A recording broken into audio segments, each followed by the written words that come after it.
Hello, everyone. Hello. Good morning. Hello. Or good day, everywhere you are. Hello. Good morning. Good morning. How are you doing? Good day. Okay. Quick welcome notes. Thanks everyone for coming here. Yeah. Good morning. Thank you very much. I'm still waiting for more persons to see. Okay, so yes, thank you everyone for being here today for today's panel discussion on the theme skills and education for the future, a youth-led intergenerational discussion. And this discussion session is probably brought to us by African Center for Economic Transformation, ACET, in partnership with MasterCard Foundation. So I would like to welcome everybody to this session, and I hope that we have an educating, informative, and interesting session. I'll be able to achieve the goals set out today. My name is Salama Junaid, and I'm your moderator for today. So please, I would like to set some ground rules for us before we start fully. I hope that every one of us can hear me clearly. If you can hear me, I'd like you to drop emojis of thumbs up in the chat box, please. Thank you very much. So as we start and as we start with the panel discussion, I would like that we please keep our mics muted at all times, except we are called to speak. And whenever it's time for us to speak, please ensure that we're in quiet environment so we can hear you clearly, audibly, and possibly be able to gain one or two things from whatever you have to say. Thank you very much. Also, please, if you need to be moving around or you're in transit, please kindly switch up your videos. However, if not, especially when it's your session, we'd like to see your faces. We want to connect with you on more than just virtual level. So please put on your videos when it's time to speak, if you're not in transit and if you're not moving around. That would be very, very nice for you to do. And thirdly, because we know that this is a Pan-African event, and because in occurs both Francophone and Anglophone countries, we have the interpretation key down towards the downside of your Zoom. You just click on interpretation key and pick any of the languages you would like to listen in, French or English. Also, please kindly ensure that as we start with online polls, question and answers, we need your contribution as much as possible in the chat box. We also need you to put emojis from time to time as the panel discussion is going on. Because it's virtual, we want to connect with you as much as possible through all means. So we need you to be, we need you to connect with us, drop your emojis, put up that smile, let's know that you're with us, you're enjoying the session with us before we start. And so, with the ground rules set, we'll move swiftly to the agenda for today. So if you're interested, if you're excited about it, please let's start. Let's do a test run. Let me see your emojis in the chat box. I'm looking through now, so I want to see everyone. I want to see how excited you are because I'm excited to have this session. So let me see how excited everyone is.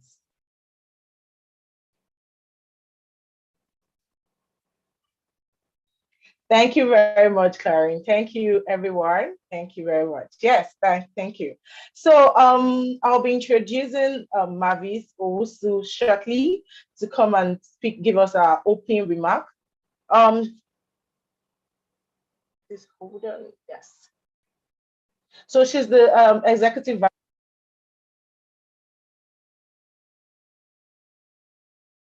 She is the African Center for Economic Transformation is a think tank focused on supporting countries to develop and implement sustainable growth strategies that benefit its citizens and improves their well-being.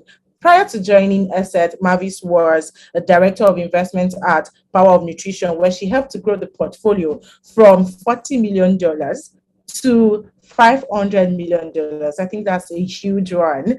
So, and that was not just in Africa, it was both in Africa and Asia, two huge continents that she actually succeeded in doing that. Her other roles included being the director of program policy and quality for Save the Children United Kingdom, and 12 years as a private sector specialist at the UK's Department of International Development.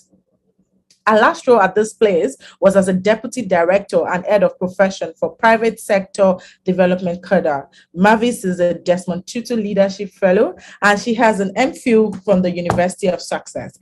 Mavis is, like I said, is the executive vice president. So I'd like us to drop a virtual applause, or if you can unmute yourself and give her a round of applause as she comes to give us a very welcoming opening remark. Please, Mavis, I'm handing over the stage to you now. Hello, Mavis. Hello. Okay, thank you very much. Every other person who is muted, Mavis is on stage now. Thank you. For the very kind introduction. Good morning and good afternoon, everyone, wherever you may be, and welcome to ACET's first intergenerational dialogue. Today our topic is an issue I believe is one of Africa's most important issues. It's skills and education for the future. As the fastest growing and youngest continent in the world, every single president in Africa and their top team should make access to decent jobs and quality education for our young people their number one priority. Now, most of the challenges we see today in the education and skills development sectors are really not new. They have been around for decades, and a lot of African and global experts, as well as technocrats, have tried a myriad of initiatives to try and address these challenges. Now, whilst we have made some progress, we have failed to achieve change at scale.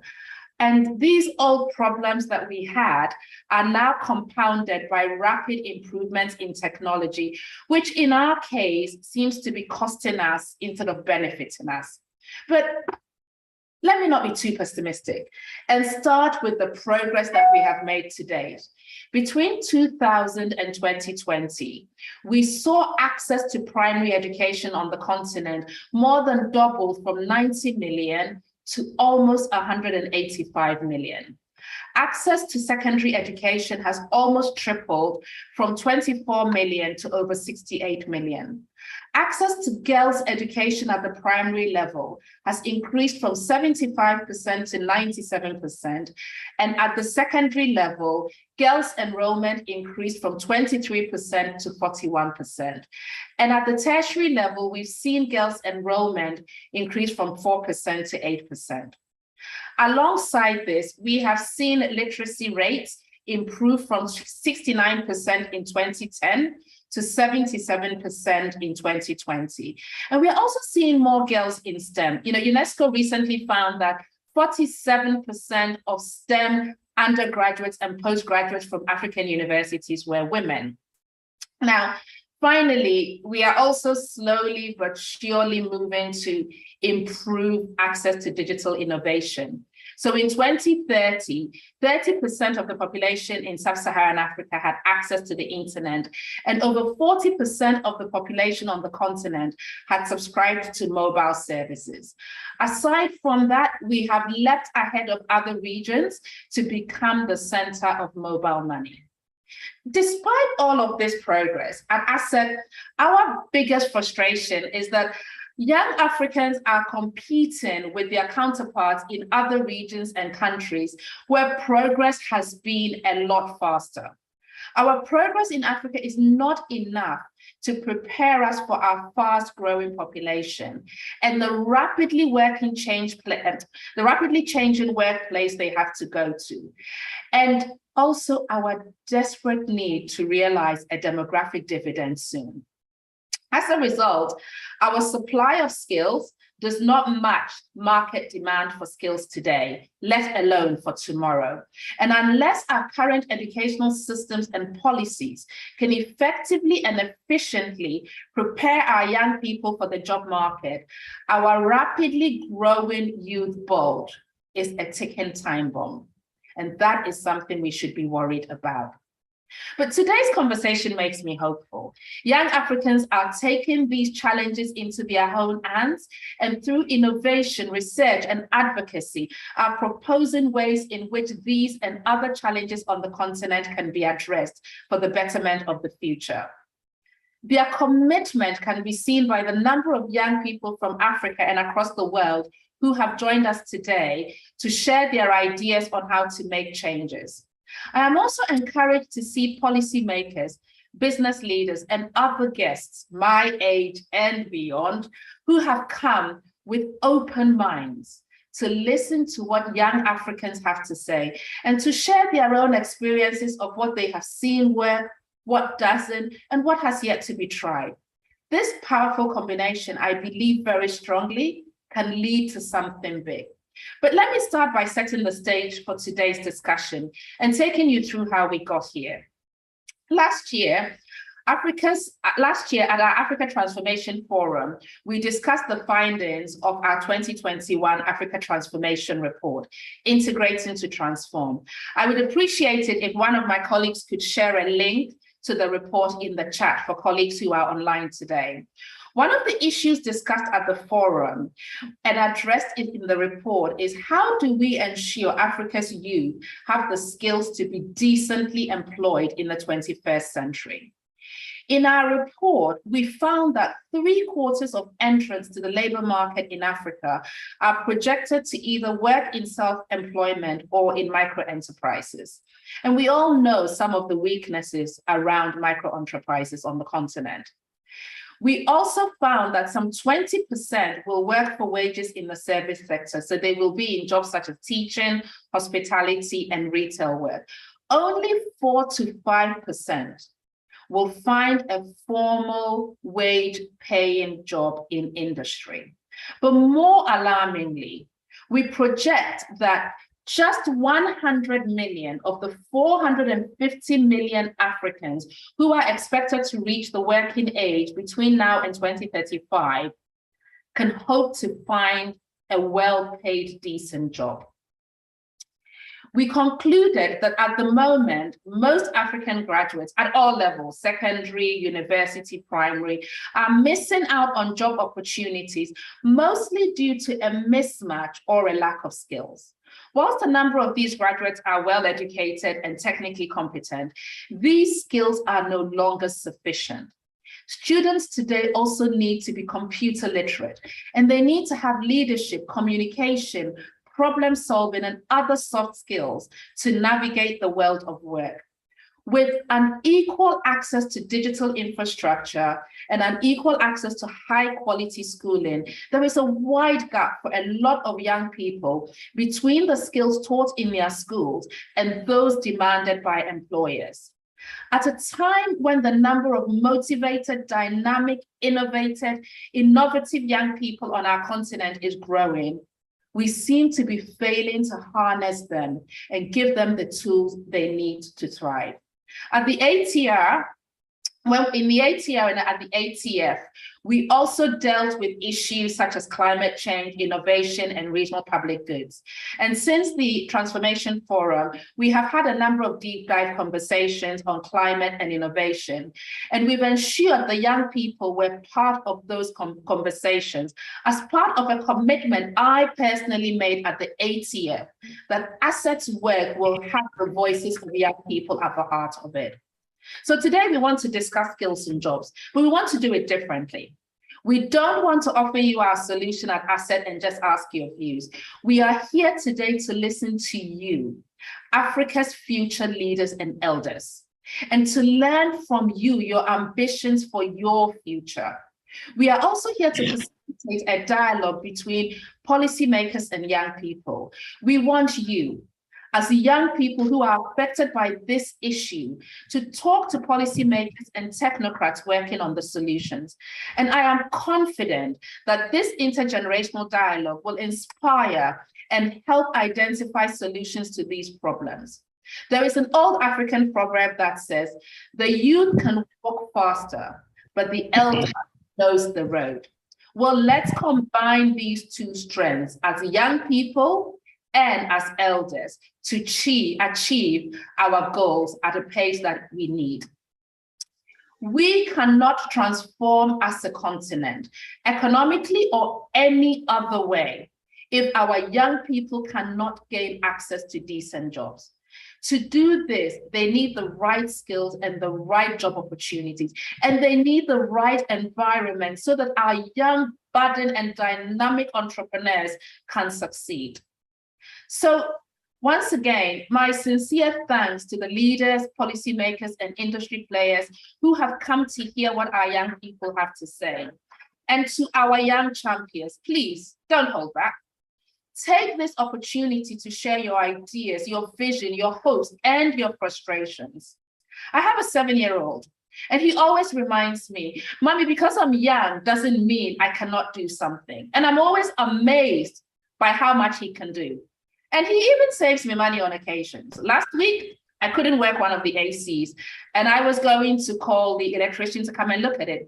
He said, Mommy, let me try. I was like, So I gave it to him. Guess what? He fixed it.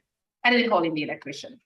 So we are here to listen to you because we know you know how to help us find a way forward. But let me close by thanking the Mastercard Foundation for partnering with us on this event and for their commitment to support ACET's work on youth employment and skills. They are really supporting our agenda on intergenerational dialogue, not just on this, but we hope on other topics in the future. And I'd like to thank our fantastic team at ACET and our wonderful partners who have worked so hard to make today's event possible. I look forward to an exciting discussion. And once again, thank you very much. Over to you, Salama.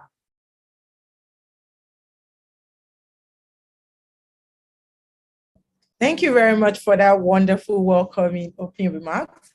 And I was able to pick some things concerning what ACET is for and what we are to gain from today's discussion. So also, according to Mavis, she mentioned the African Transformation Report on 2021, where she said there was a projection of 100 million out of 450 million people were expected to be part of the working age in 2035, that only this 100 million would actually boast of having a well-paid job. So you wonder what happens to the remaining 350 million youths that are actually supposed to be part of the working age. And then it's become so much, statistically, we have like 80% of youth actually being employed in low productive and informal sectors. So what's the way forward?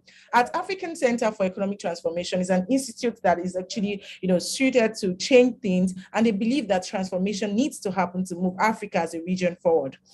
So we're going to play a short video in order to introduce you to what ACET is, who ACET is, the purpose and the drive for the institute, the mission, the vision in low productive and informal sectors. So what's the way forward?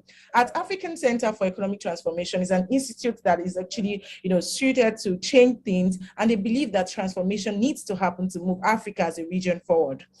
So we're going to play a short video in order to introduce you to what ACET is, who ACET is, the purpose and the drive for the institute, the mission, the vision in low productive and informal sectors. So what's the way forward? At African Center for Economic Transformation is an institute that is actually, suited to change things, and they believe that transformation needs to happen to move Africa as a region forward. So we're going to play a short video in order to introduce you to what ACET is, who ACET is, the purpose and the drive for the institute, the mission, the vision in low productive and informal sectors. So what's the way forward? At African Center for Economic Transformation is an institute that is actually, suited to change things, and they believe that transformation needs to happen to move Africa as a region forward. So we're going to play a short video in order to introduce you to what ACET is, who ACET is, the purpose and the drive for the institute, the mission, the vision in low productive and informal sectors. So what's the way forward? At African Center for Economic Transformation is an institute that is actually, suited to change things, and they believe that transformation needs to happen to move Africa as a region forward. So we're going to play a short video in order to introduce you to what ACET is, who ACET is, the purpose and the drive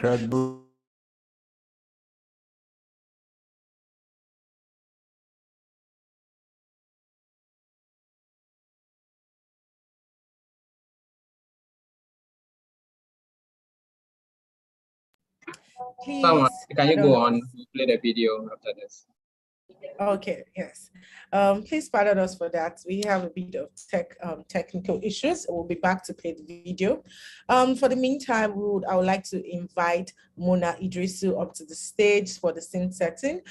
We're going to have a very long and educating and informative session, but actually we need to set things right before we move into the panel discussion. So Mona will be coming up shortly to discuss, to help us with the scene setting. But before that, I would like to introduce her because, you know, according to the popular African adage, you need to give honor to whom honor is due. So Mona is an international development expert and economist with extensive work experience in research and generating evidence-based learning across various sectors relevant to youth, including youth employment, job creation, entrepreneurship, education, 21st century skills development, youth governance, agriculture, and technology. She has a master's in development economics from the University of Manchester and has an MPhil in evidence-based social policy from the University of Oxford. She currently works as the head of youth employment and skills at the African Center for Economic Transformation, ACET, who are the proud, today's discussion is one of their initiatives. So I'm going to give the space and the mic to Mona to help us do a bit of scene setting. But please, can I have the virtual applause for Mona as she comes up on stage? Thank you, everyone. I'm waiting for our virtual applause. Mona will not speak if you don't applaud her. Thank you. So Mona, please. Thanks everyone. I already feel the energy. I know it's going to be a great discussion. I'm sure you all feel the energy already. I have a speech written up, but at this point, I think we're all really eager to get into the conversations that we're looking forward today. And I should say, thanks to Mavis's brilliant opening remarks, a lot of the content is already covered on how we got here in the first place. So over the last couple of years, in partnership with Mastercard Foundation, here at ACET, and particularly our Youth Employment and Skills team, we have generated a body of work looking at both what we call the demand side, so the side of job creation, and the supply side, which is skills, education, and really how do we bring these two sides together to ensure that we're preparing our young people for the future of work and making sure that young people have the skills that they need, both for jobs now and for future jobs. I mean, we all see how rapidly technology is changing jobs. We have jobs now that didn't exist. For example, bloggers. It didn't exist 10, 20 years ago, but we have jobs that are being created by rapid evolution of technology. So we need to make sure that we're preparing young people for such jobs. Now, what we're looking to do today, because in all of our work, it's become clear that the young people that we're trying to formulate policies for, unfortunately, are missing when we are having discussions around policies that affect them even more, right? Because our youngest participant today, who is 12 years old, by 2050 is still going to be 40 years old. And by 2050, we're going to have about 850 young people on the continent. And we'll be well into being the youngest continent on the planet. So you see, everything we're discussing here continuously affects the young people.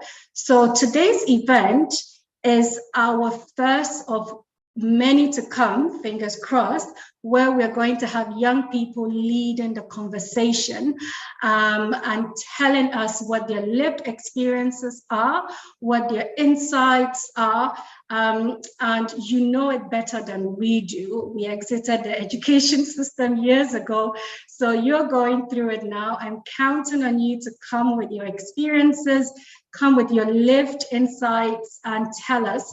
And also the policymakers we have as audience today, tell us, do not hold back. And we look forward to hearing from you. Each session will start with a group of young people sharing their insights on the selected sub-theme. We will then go into having our designated policymaker or key stakeholder. And these, I don't want to say older generations, but yes, this is an intergenerational dialogue. So our older generation will come in and also give us their reflection. We will then have an open floor Q&A, and it's truly open floor, okay? So we're looking to hear your comments, your questions. Again, keep the energy. This is meant to be a dialogue, a conversation. And so we're looking forward really to having a very interactive event. So thank you all. Thank you to Mastercard Foundation. Thank you to our partners who we wouldn't have been able to get all these young people into one virtual room without them. So thank you so much.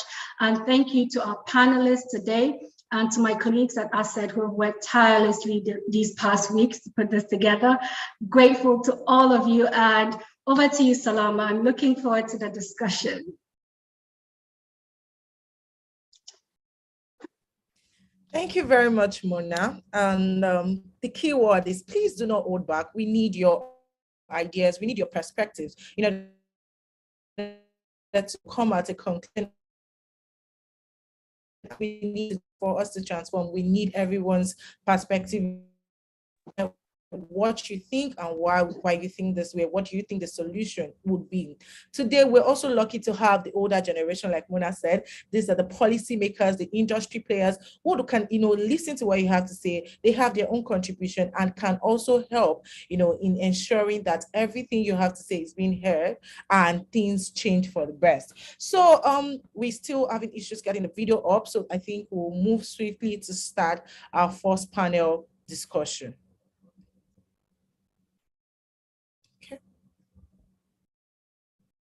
So before we start the panel discussion, I would like to plead with everyone in the audience, please, there's an online poll going on now. We'd like you to, partake in this online poll because it's going to help us with, we explain that we want it to be as interactive as possible, also informative and educating. We would like you to just partake. It's just a simple 2 seconds and it will be done. So I would like to introduce our panelists for the first session. Our first session is themed Bridging the Gap Between Skills and Knowledge. And if you listen to Mavis when she spoke, she said something about currently we have a wide gap between the skills that we need and the knowledge we get from school. And even for the future, for now we have this wide gap. Do we think we will be able to bridge this gap by the next 10 years, 20 years? So we want to listen to what this set of people have to say concerning bridging the gap between skills and knowledge. So I will start with Rachel Saki. Rachel Saki is an advocate for Curious Minds Ghana. She's currently in senior high school and she's studying home economics. She hopes to become a nutritionist or a psychiatrist in future. Rachel, please, can we see you? Hello, Rachel. Can you hear me?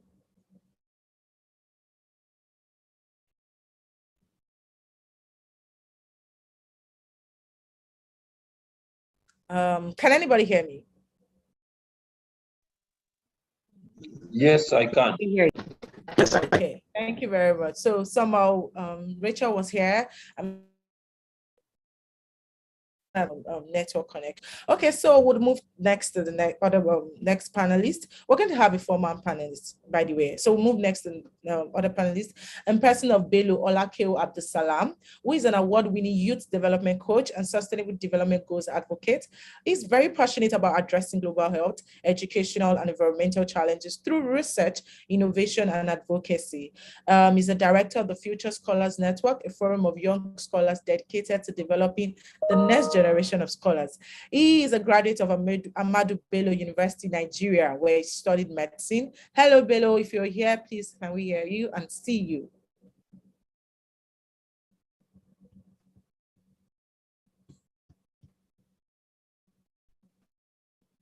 Okay. I'm sure they'll come up as soon as possible.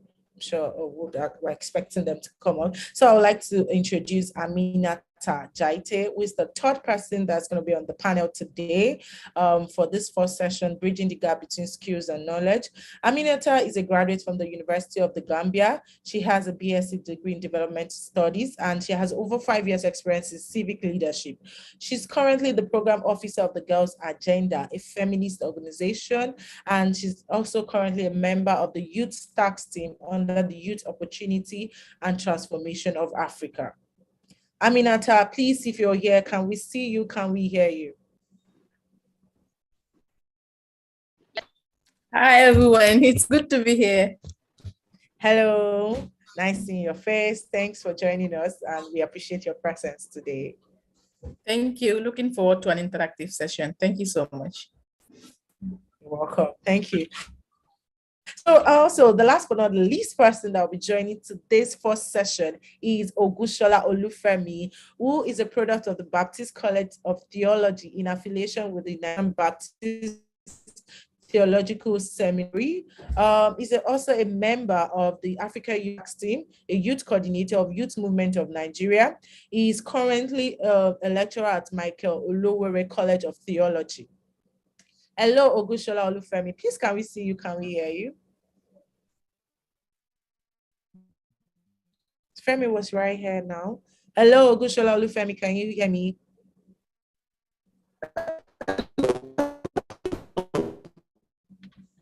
Hello, we can see you, but we can't hear you.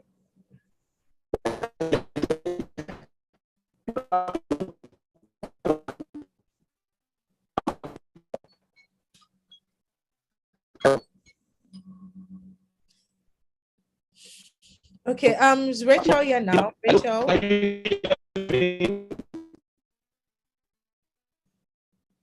You seem a little bit, the network isn't very at your side, so we can't hear you.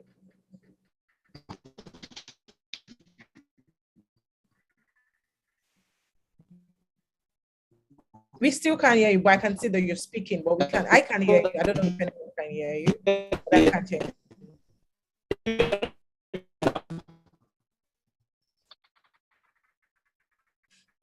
Okay, please, I should keep trying so that we can hear you.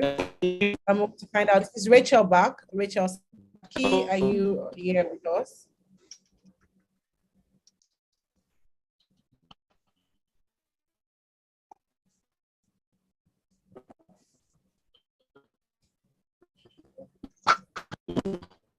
Okay,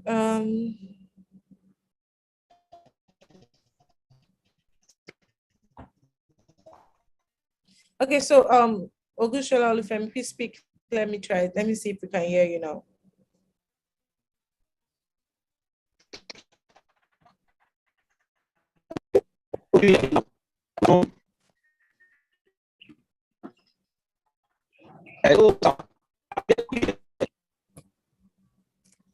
We might need a little bit of help here. We might need a little bit of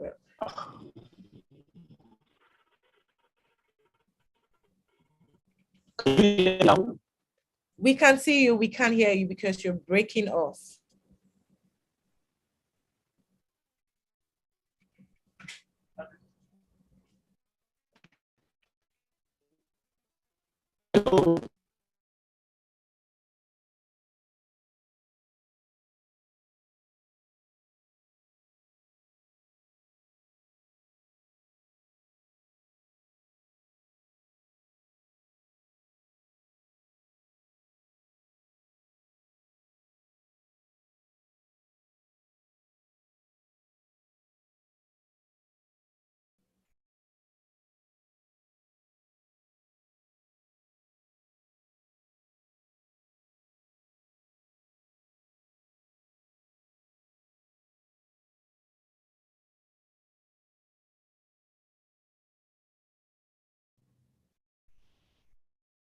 Okay, so I will wait for everyone to have the network connection sorted out. I think we can have our video now.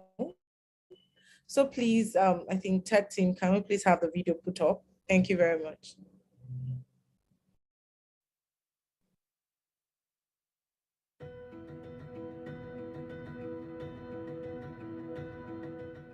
Africa has made incredible gains. Okay, so I will wait but for it takes everyone more to have than the growth networks, to sustain connection progress sorted and out. ensure long-term I think we can development. have our video now. It takes transformation. So please, I think For tech team, Africa, can we please have transformation a video put up? Thank you means very much. strong growth that enables us to diversify our economies, compete globally with a broad export base.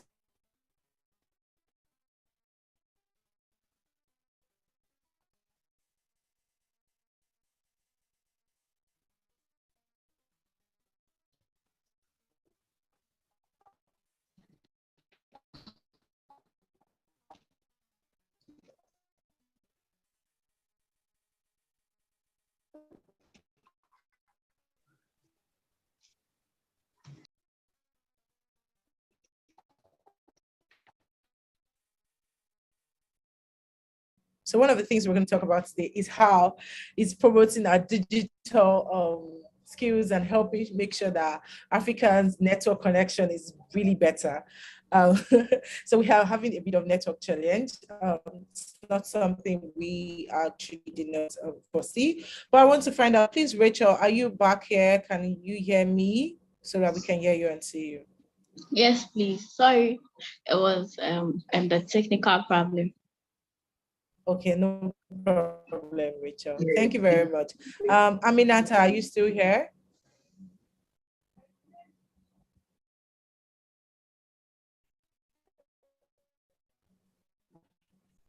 Hello, Aminata, please just say hello. Let me know you're here. Ogushola Olufemi, have you sorted out the audio? Can you speak now? Can I hear you? Okay. So while we wait for Aminata to come on, I would like the video will play completely. I am here. I was trying to unmute. I am here. Okay, welcome, Aminata. So please, let's pay rapt attention at the video. Please, thank you very much.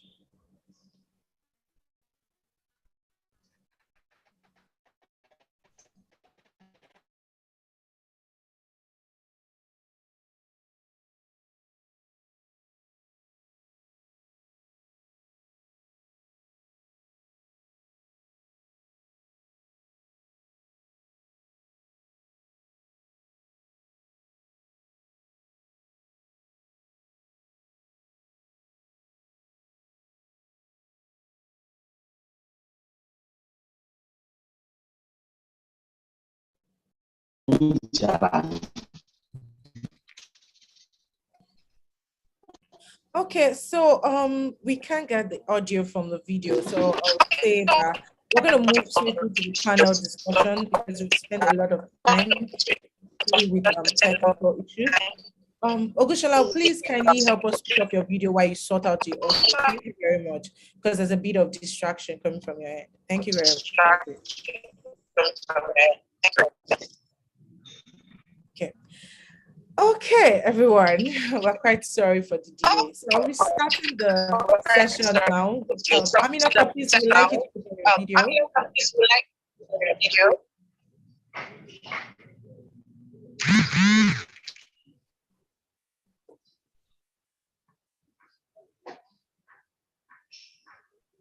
Ogushola, if you can hear me, please kindly mute yourself. Thank you. Okay, so we had the online poll roll up, and I'll get back to that shortly. So welcome once again, Rachel. Welcome, Aminata, and we're still waiting for Ogushola, Olufemi, and Bello to join us as soon as they can. And the discussion for this session is bridging the gap between skills and knowledge. So I'll start with you, Rachel, currently in high school with the hope of becoming a nutritionist or a psychiatrist in the near future. Do you think that, do you feel that the schools, the skills you need in this vision of this fields you would like to work in, do you think these skills are currently being taught to you while being in school? Yes, please. like that is why I chose home economics, because the home economics, we do the management living, the biology aspect, and the food and nutrition. So yes, I think like it is helping me, and they're teaching the right subject too. Yeah. And do you think that cuts across almost all future? Do you feel like most of the school courses, the curriculum, do you think that the skills being taught there actually covers for most of the jobs available in your community? No, please. Because, okay, let's say sometimes somebody wants to be a doctor, and then, or somebody wants to be a fashion designer. But then, like nowadays, the subject that are being taught in school is all about the book, no practical aspect, and then like it tends to children being dropped out to school because like they don't have any interest in that like that subject or like that courses that are being taught. So I don't think like some of the courses that are taught matches to like what people tend to like in the community. So community. Okay, thank you for that. So you believe that some of these courses do not have the necessary skills, or the skills that are needed are not being taught enough in school? Yes, to, getting into the labor force. Is that what yes. you're doing? Aminata, as a graduate, you've been through as Aminata now. Thank you very much, Rachel. Aminata, as a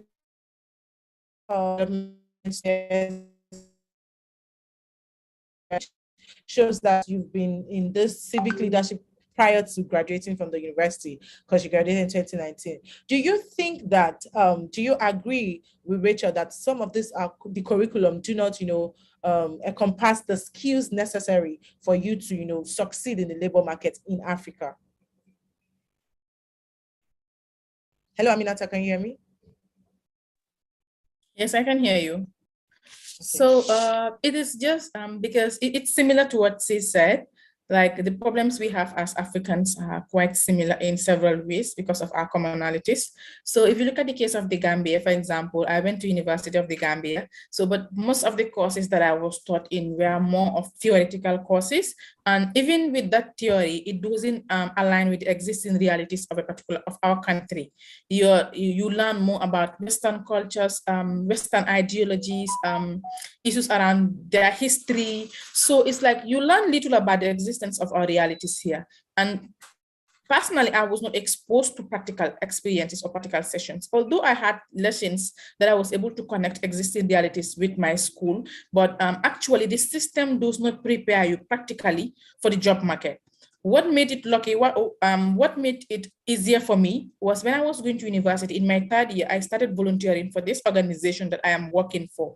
So finding a group of young women who were very experienced in the civil society sector was something that really exposed me to the existing realities and made my job fit for purpose. But for the educational system, this is the case with several people in the Gambia, and personally, I'm an existing reality. And there are a lot of people that go to school until they finish. Actually, they cannot even practicalize what the skills that they have learned in school. Even simple skills when it comes to technical skills or practical skills, they cannot do it because of the educational system. The curriculum does not align with existing realities, and things that people are interested in, especially practical skills, are not being incorporated into the curriculum that we currently have. Okay, thank you for that great perspective according to the skills that are needed, the practical skills. So both of us, Rachel and yourself, agree that the practical skills are lacking, and you also believe that that should be something that should be worked upon. Okay, but you also said that one of the reasons why you're able to fit into where you're working right now is because you started volunteering right from the university. So do you think that this is quite like an addition? So do you think that most of your peers who maybe did not have the opportunity to volunteer while in school, do you think they often settle for the jobs they get? And most times they do not, is these jobs are not what they necessarily would like to do? That's to you, Aminata. Yes, because like most times, what happened is, in the case of the Gambia, we have a lot of youth that volunteer, but there are a lot of other people, for example, that just graduate from senior school and just goes to the university system. So for the case of those people, they find it extremely difficult to connect existing development issues to the university education that they are doing. For elderly people that had the experience in working or volunteering before, when those people come to the university, for example, as elderly students, those people can find it easily to connect. But for my case, I just finished from senior school, then I just transitioned to the university the following year. And you have a lot of students like me in the Gambia. So mostly people are more serious about volunteer work when maybe they are at tertiary levels, or maybe when they finish from senior school and they start volunteering for certain organizations. But the education system puts us in a way that we are so much into grades. We are so much into how much do I get at the end of this examination? How much do I get? Do I get an A+? Do I get an A-? Because this is what competence is linked to. This is what success is being linked to when it comes to our educational system. So even when you're in senior school as a young person, you don't actually prioritize volunteering or getting those hard skills that you need. Personally, when I was in senior school, I wasn't serious about volunteering because all my interest was in how much grades do I get? How many passes do I get? How many A+ do I get? And this is something that a lot of us are being made to believe, that success comes out of the grades you get. So at the end of the day, you find people reading, cramming, or actually forcing themselves to get an A grade without actually understanding the context of that particular course, or without actually practicalizing the context of that particular course. So it is always very difficult for people to fit into the system, especially when they don't have that practical experience in fieldwork or in technical fields that they want to fit themselves in. The educational system puts us in a corner that makes us to believe that success only comes from working in an office, success only comes from getting an A+, success only comes from being one of the top in your classes. And that is only determined by grades and not what the competence of that person is. Thank you very much for that. Perspective on that. I want to find out, Bello, please, are you here now? Yes, I'm here. Okay, welcome very much. Welcome, Bello. So are you okay? So I would like to direct the next question to you concerning, bridging the gap between soft skills and knowledge. So you are also a graduate you graduated from Affordability University. So you probably have, you've gone through school, but I want to ask you that. So are there, do you feel that there are major barriers that stop you from learning what you want to learn and the job opportunities that you like? So being a graduate of human medicine and currently into volunteering, NGO, do you think there was any barrier perhaps that probably stopped you from, continuing or using whatever you studied in school as a kind of, as a job occupation when you entered into the labor force? Because we see it in most cases whereby some persons will study something differently in school, and when it gets to the labor force, they're unable to find something. Yes, I can't repeat yourself. Hello. Yes, can you hear me? I can hear you now, but I couldn't hear you before. Please, can you please? Okay, so in summary, yourself? what I was trying to ask you is that, do you think, or what do you feel that the major barriers that prevents people from, from getting occupation that aligns with the skills that they've learned in school? So in cases like in points, maybe you learned, maybe you're a microbiology student in school, but after school you're unable to, you're not in the lab, you didn't get a job in the lab, you have to, get some other jobs to do, because like I said, the statistics say that 80% of youth are employed in low productive and informal sectors. What do you think are the exact barriers to this? Actually, I can answer. Hello, can you hear me? Hello, Bello, are you there?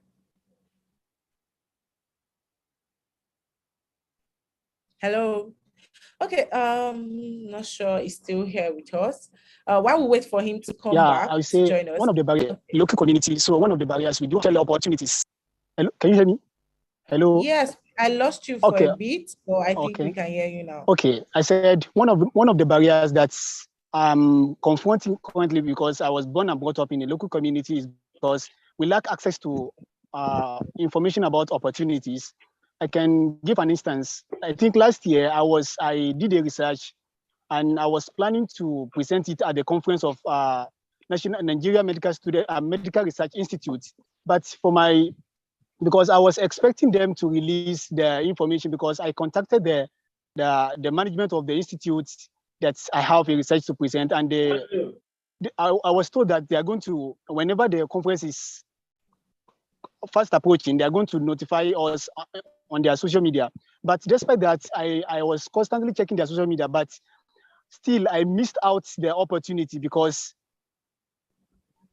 why? Because they didn't even post anything about the conference on their social media. So it's after the conference that I now realized that some of my mates got to present their research work.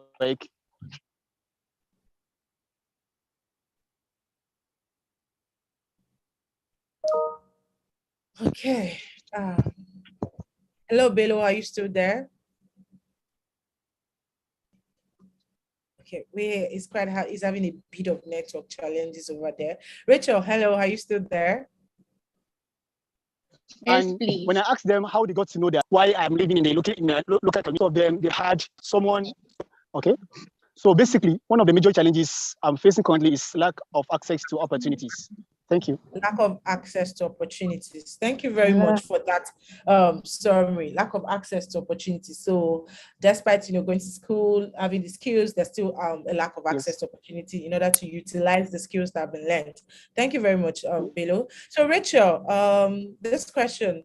So we talked with Aminata, and then she explained how she has been able to get up some skills way before graduating from school. So where are the other places you think that your fellow peers, yourself, have gone to in order to get skills that might be needed for the labor force aside from the classrooms?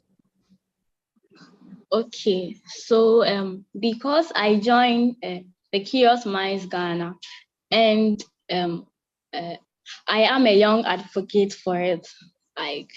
So we go for workshops every month sometimes, and then sometimes to like when you have problems, or sometimes when I have problem, I go to the finance, or the people in the club. So sometimes like the subject that are taught in school is not all that good, and sometimes too you don't understand. So it's either you have this internet connection that you go to Google and search about it yourself, or you ask for people. Yeah, so that's why I do mine.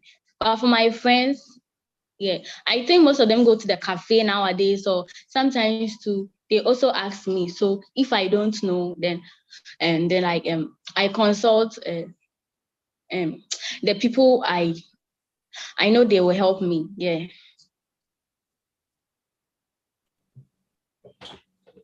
Okay, thank you very much. So using the internet, well, we quite know that we we do not have so much great internet connection, as we can even see evident by challenges so fast since this network started. So if we do not have internet connection, what else do we rely on to get the skills that we need that we can't get from the classroom? Thank you, Rachel, for your contribution. And I would like to find out, Ogushola Olufemi, please, are you settled for us to talk now?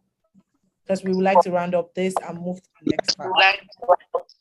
I'm set to talk now. Are you hearing me? Yes, I can hear you. Thank you very much. Are you sure you're not connected on two devices? I think I'm echoing at your background.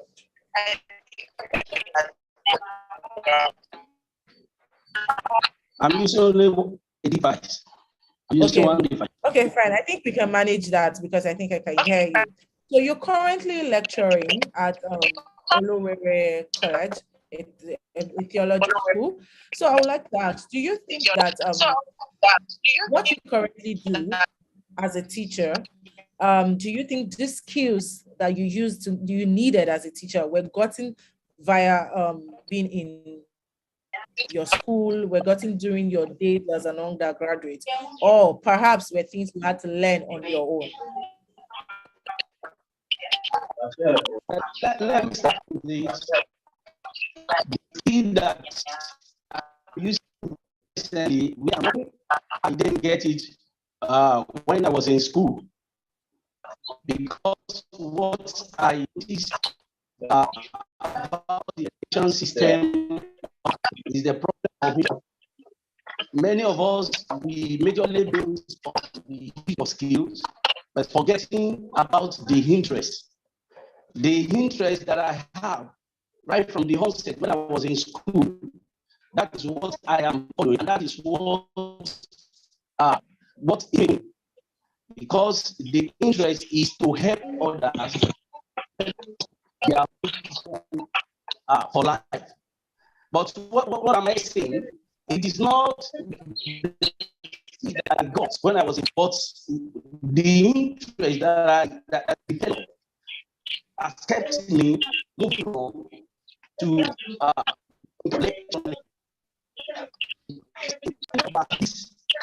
don't even believe what is all about interest. And that is what I want to say, because interest matters. It is not the issue of the skills or the knowledge, but the issue of interest.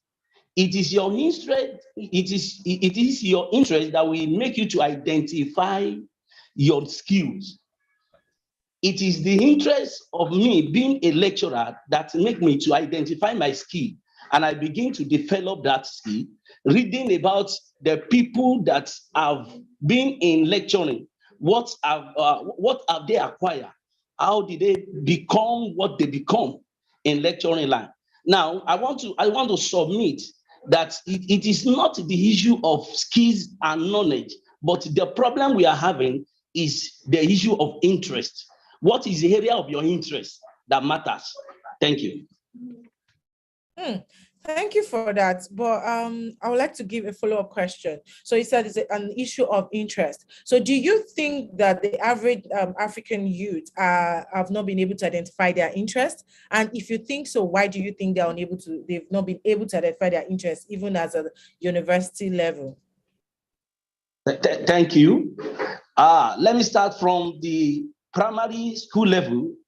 Please, we would like you to give us a brief summary, because we want to move on from here. So thank you. Yes, I will give you an example.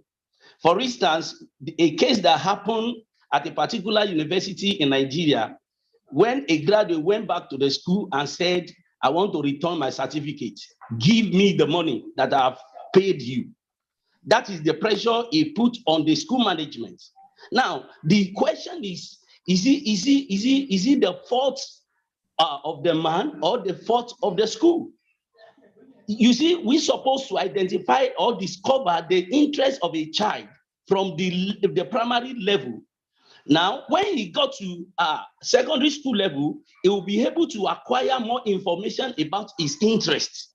Now, getting to tertiary institution, now skill can be developed on the area of his interest. Thank you. Thank you very much, Vocational. Thank you, Aminata, and thank you, Rachel. Also, a big thank you to Bello for joining us and this this session talking about bridging skills and knowledge. We would like some of the older generation to put in a bit to what we've been discussing so far. So I would like to introduce in person of Mr. Martin Wandera, who is the Ugandan social and labor economist with over 25 years experience in senior leadership and managerial position. He's currently the Director of Labor, Employment, Occupational Safety and Health in the Ministry of Gender, Labor and Social Development of the Republic of Uganda. He has publications which include a book titled The Employment Outcomes of Trade Between Uganda and the European Union. Hello, Mr. Martin. Hello, can you please put on your video? Let's hear you. Good day, sir. Nice to have you join us on this platform. Thank you very much for inviting me to this very interesting discussion on the issue of employability skills. I associate myself with a number of remarks that have been made by previous speakers and would like to complement what they have said by stating the following. Okay, one, if we are talking about skills, we need to disaggregate skills into 4 components. There is what is called the basic or foundation skills, and this includes literacy and numeracy skills, the ability to read and write. It's the foundation of skills acquisition, because if you can't read and you can't add, you cannot acquire skills. Or if you do, there will be a deficiency. For example, if you're a carpenter and you can't take measurements, it will be a problem. If you can't communicate what you want to do for your client, it will be a problem. The other component of skills is the vocational technical skills. And these are the skills or knowledge or know-how needed to perform specific tasks. Because for every job, certain skills are required.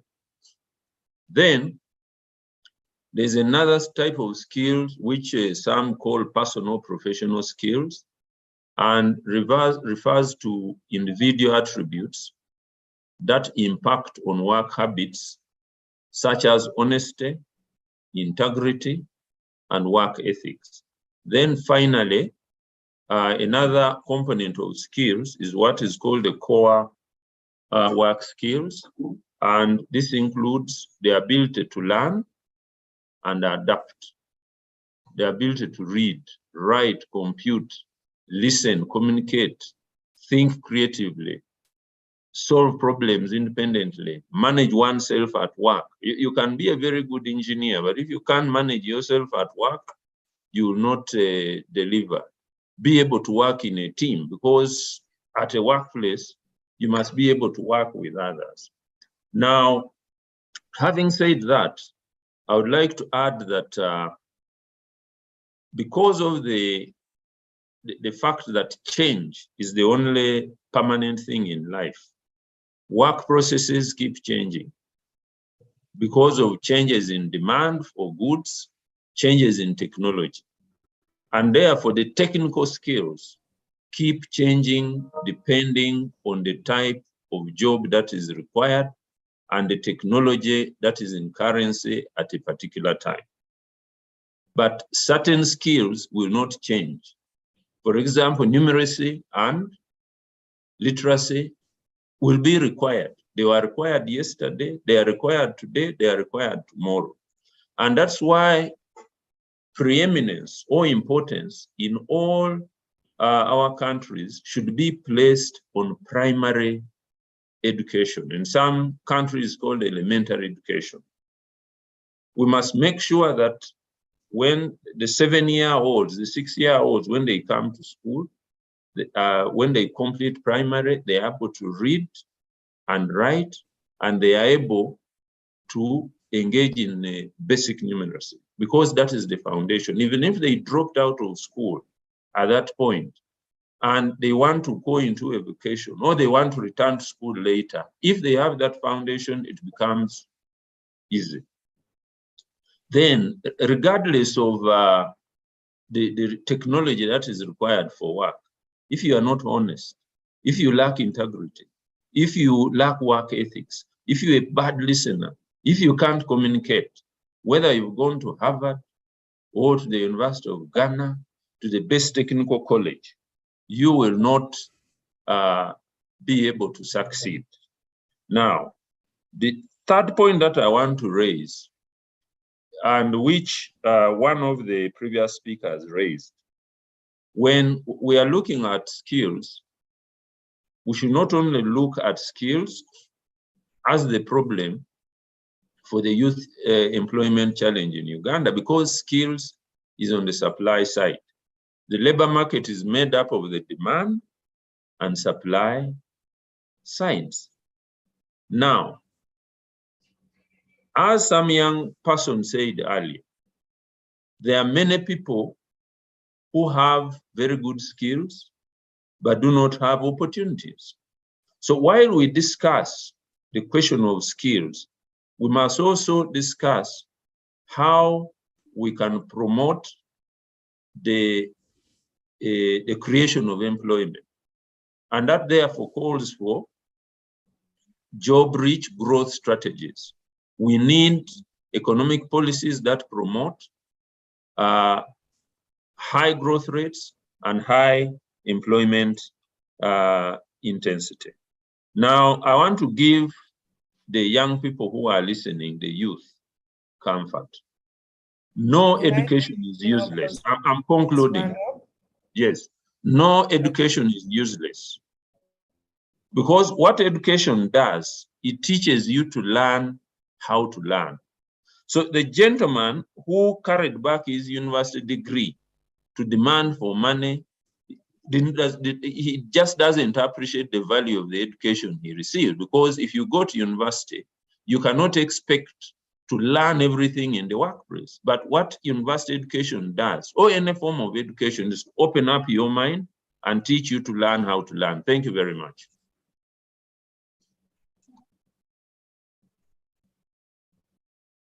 Okay.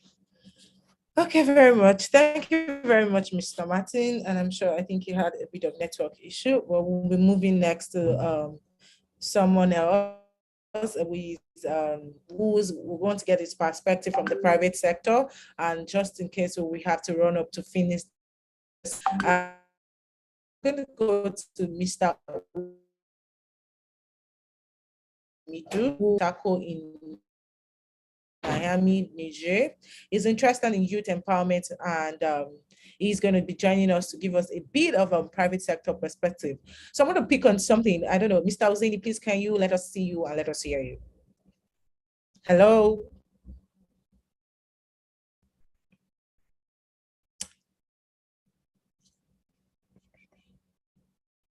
Okay, I'm not sure. I don't think he's here yet. Maybe he has some delays. Okay, just to round off this session, I was going to direct a question to Mr. Hussaini, but I can't find him there. So actually ask Mr. Martin again, and please, we need you to help us summarize this in the next 1 to 2 minutes. So you said something about us, trying to get more job creation. That's not just about skills, that there's also a need for there to be a demand. But we also know that there's a discrepancy about how much of skills people have, and even the available jobs that we have. Because of that available jobs, people still can't fit into this available job, even though we know that Africa still has much to do about job creation. So what do you think is the way forward concerning job creation, ensuring that people have skills that meet up with the jobs that are being created? And then we've gone past the ages whereby there are certain jobs that only people look out to. When Mona was speaking, we now have people who hope to become bloggers, who hope to become on-air personalities. Because, in those, there was sometimes in our young age, or when we're younger, it looked more like these jobs were not the things in vogue. But we're moving fast towards an era whereby a lot of jobs are coming into the labor market. So that's a way of creating jobs. But when you talk about that, the fact that we do not have jobs right now, and we also believe that we do not have enough skills gained in schools and the likes just to meet up with those jobs. Then another important thing you said was that the ability to learn to read and write. Where do we learn to read and write? What is that essential thing that has to be in the education curriculum that will prepare us as youth that for coming to the labor force, in order to withstand or stand into any area of the labor force market, to have the skills? How do we learn to read and write? Do we think that the education curriculum is not doing enough? Because we see graduates that are unable to even speak good English or communicate very well, despite being taught in English in school in Anglophone countries.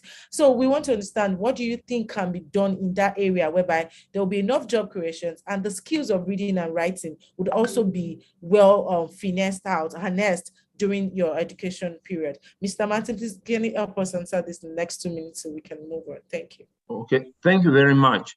I would like to say that Africa's biggest problem is shortage of jobs. And therefore, we need to pursue economic policies that promote high economic growth, but also employment. And to achieve this, a number of things have to be done, which include the following. Number one, employment creation must be mainstreamed in all government policies and programs. For example, if there is going to be a road infrastructure project, many times the objectives of the project or the performance indicators, the M&E indicators, do not include the number of jobs that are created. That should be designed within the project, so that at the end, if you're monitoring the performance of such a project, it is very clear that yes, a road was constructed, but how many direct jobs, indirect and induced jobs were created? Two, we know that jobs are created by the private sector. So what is it that we can do to promote the private sector so that goods produced in Africa can compete with goods in China? When I move around Africa, you find African economies. Can you help us round up? Yes. But am I clear? Yes, can you hear me? Just want you to help. Yes, thank you. Yes, we import goods that we can produce back home.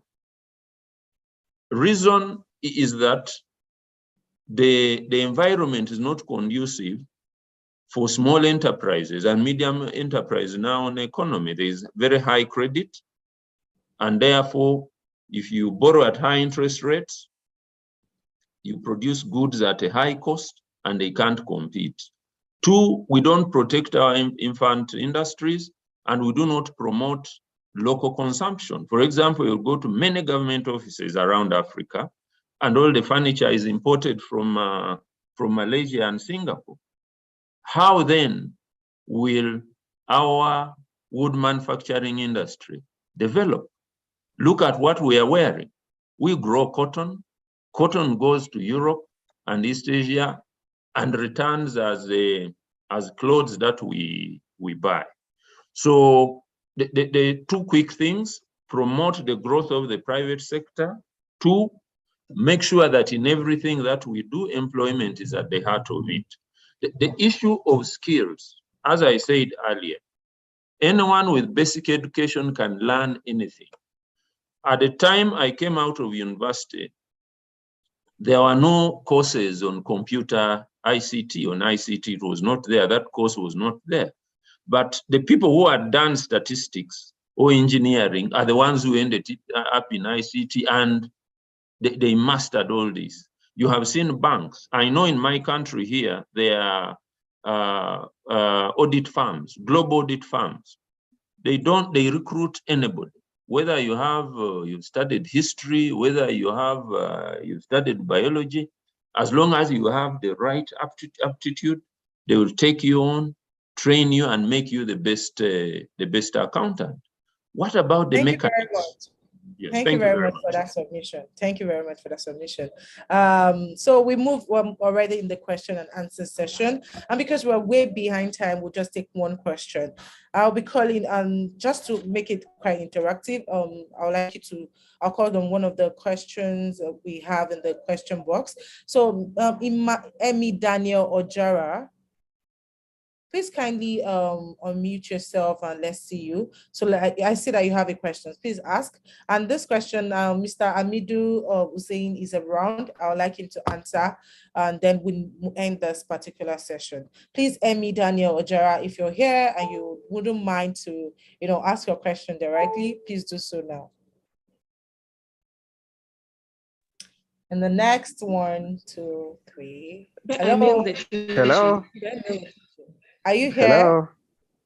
Yes, I can hear you. Okay. Hello. So please, Hello. your question. Good afternoon, everyone. Okay, somebody's mic is. Hello. Please kindly mute yourself. Melissa, please kindly mute yourself. Thank you. Daniel, please continue. Please go ahead. Yes, thank you for the opportunity. My question actually goes to the underprivileged. because when you hear all these good discussions being presented, they are geared towards people who I would say successfully completed their education cycle. But of course, we have a number of youth who are talented in their various departments. And of course, many of them were deprived of chances for going to higher institutions to further their education. But they have the skills. They are professionals actually, but without the papers, without the accreditations from the higher education councils. So how can this youth be constituted into the job sector? I mean the formal job world, because I know once you are not educated, like back in my home country here, Uganda, you are only capable of maybe doing the border riding jobs. You are capable of going to constructions, but you can't work in public offices because at least you need to have certificates. At least you need to have papers from the universities. But some people never had the chance to study, but they have the skills, they had the trainings, they have these short courses done. So how can they be constituted into the formal job world? I mean the public offices. Thank you. Wow, thank you very much for that question. That was nice. Oh, Mr. Amadou, Hussein Amadou, please, are you available for us? I would like you to answer that question. So in the next 1 to 2 minutes, so we can end this session. That's another perspective to this. Hello? Can you hear me?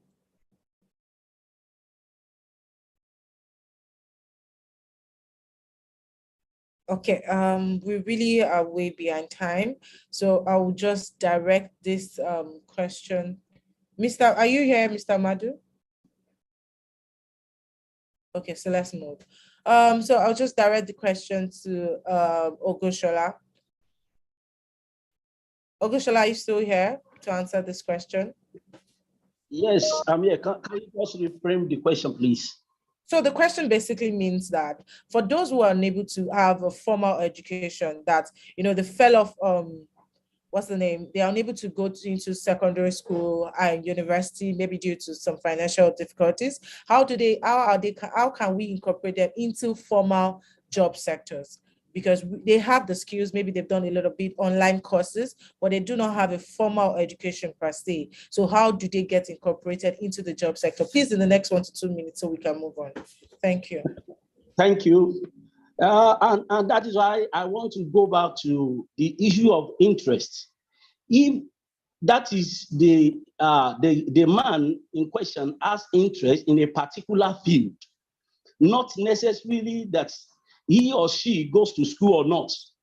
The only thing that matters is to develop the interest that he has and make sure that you go to the right place to acquire skill, to be the best in that area of interest.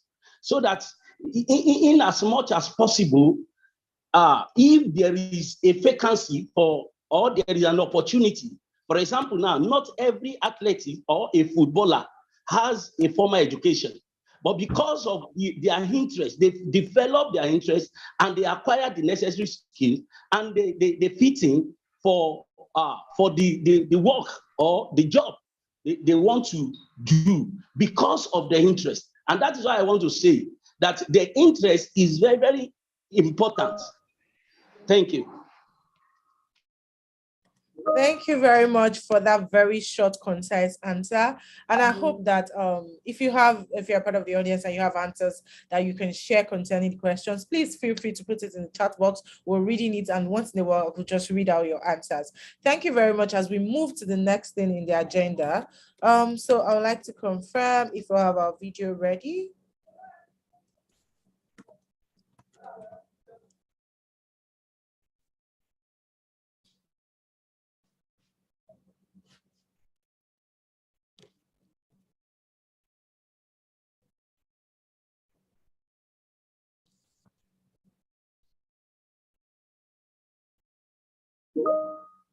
Two sectors.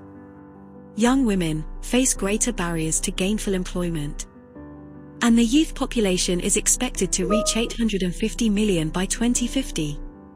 African governments face significant challenges. Most young people are out of work. There are few high-paying jobs. And development strategies don't do enough for ordinary people. The African Center for Economic Transformation is working with the MasterCard Foundation to help these governments chart a path forward.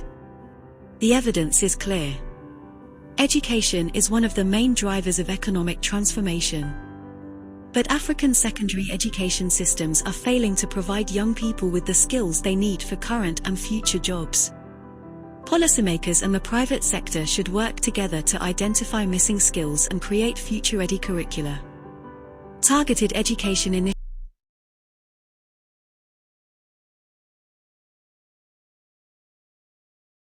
Thank you very much for the video. So the summary of the video is to show us the way forward, having discussed the bridging the gap between skills and knowledge, and what we think, what ACET as an institute thinks that these are the possible solutions to moving forward concerning that. So we'll move to the next session. It's quite tiring, but I hope we're not tired. We're almost getting to the end, and we have a lot of informative, educative things to discuss with one another on this platform. So the session 2 is about promoting digital skills. And we know that we are entering into the 4th industrial revolution. And we see that a lot of young people, especially the ones we say, oh, these are the generation, Gen Zs, they are coming, they have so much computerized skills. You see small children, 4 years of age, they're able to operate computers, phones, the things that in our own age we couldn't do. So we understand that we are moving towards that century where we're moving towards the period where everybody has to know a little bit about technology, have these digital skills. So we're going to be discussing promoting digital skills as part of our curriculum in schools, how much that has been achieved and how much of that we still need to achieve. And like before, I'll be introducing our panelists. I'll start in person with Melissa. So Melissa is the youngest panelist today, I think so. I'm quite sure about that. Yes, Melissa is a member of the junior wing of the Children and Youth in Broadcasting Curious Mind. She is 12 years of age and she's in class 6. Melissa has been the voice for a number of the program jingles, radio program jingles. She talks about being active participation of children in many issues concerning children. And she has also participated in a number of public engagements on children's rights and well-being. So Melissa, please, can we see you? Can we hear you? Hello, Melissa. Hello. Hello, nice to have you here. I can't wait to have to listen to what you have to say concerning promoting digital skills. Welcome once again, Melissa. Thank you. So aside from Melissa, we're also introducing another person. I'm going to be introducing Purity Mustafa, who is a young woman that's passionate about electronics engineering, education for young people, and menstrual health and hygiene for young girls. She's affiliated to Restless Development as a researcher and has contributed to a number of research reports, including the By Us, For Us, Rewiring Education for a New Generation. This was launched in 2021, and she's a graduate. She holds a bachelor's degree in telecommunication and electronics engineering, and she currently works as an assistant system engineer. Hello, Purity. Welcome to today's discussion. Hi, Salama. Hi, hello, Salama. how are you doing? Yes, you're audible. We'd just like you to speak louder. Oh, okay, great. So I am very fine, so delighted to join this meeting. Thank you. Yeah, you're welcome very much. Thank you. And the next person that'll be joining this panel of promoting digital skills is Fanta Dabo, who is an industrious young woman. She's a gender and environment activist, and currently she's pursuing a bachelor's degree in the University of the Gambia. And she's currently the program officer for the Young Volunteers for the Environment, gender focal person, and a speaker to the Combo East Youth and Children Development. Today, she'll be joining us on this discussion promoting digital skills. Hello, Fanta. I know she's around here somewhere. Hello. How are you? Hello, welcome, Fanta. Thank you very much for joining us. And the last but not the least person that will be joining the discussion today. Remember, it is an intergenerational discussion. So we're going to have youth of different ages, different sector. So the last person joining us today is Mustafa Abdul Aziz, who is from northern region of Ghana. He has just recently completed his He has just recently completed his university education. He has a BSc in nursing. Although not yet working as a professional nurse, he's an entrepreneur, and he also teaches, he also does private teaching services to earn a living. So please, Mustafa, can you kindly speak with us? Hello, Mustafa. Hello, Mustafa. Hi. Hello, I can't see Hi. you. I'm here. Okay, well done. Welcome, everyone. And thank you guys for coming and gracing us with your presence. We get to, listen to you and to, you not hold back at all, letting us, have an idea of what you think concerning promoting digital skills today. Okay. So I'd like to start with Melissa. Hello, Melissa. So I'm going to be starting with you. You are in class 6 right now. So do you think that, have you ever been told about the fourth industrial revolution? Or do you know anything concerning the fact that we are switching from the analog generation to a more digitalized generation? What has been your exposure to digital system? Melissa, did you hear me? Or do you want me to say that again? No, it's okay. Okay, thank you. The fourth industrial revolution is a term coined in 2016 by Klaus Schwab, who is the founder and executive chairman of the World Economic Forum. And it talks about technological developments, high-speed mobile internet, and artificial intelligence, together with automation, the use of big data analytics and cloud technology. But I've never been taught about this in school. Okay, so where did you get this information about? And what do you, like, aside from the creation, what do you think about you being a youth, being in your class? What do you think, how much of benefit do you think it would be if you are being exposed to this, being taught about this currently now as you're in school? I read it on the internet and I watched it on television. Okay. So do you think it would be an addition, there will be any benefits if you're being taught about this already, as in your class, or even around your people around your age group already being sensitized to understand that there's a digitalized revolution coming soon, or already happening? We can see it happening. So do you think it would be an additional benefits for you? Yes, please. Okay, thank you very much, Melissa, for your brief and concise answers. And move to Purity. Purity, you're an electronics engineer, and so you seem to be involved with the digital aspect, technology aspect, which is quite interesting. And so that's why I think this is really one of this panel is actually great that you're involved. So do you think that first of all, how much of females do you think there's a barrier for females becoming engineers, entering, learning about digital skills, entering into the technology space?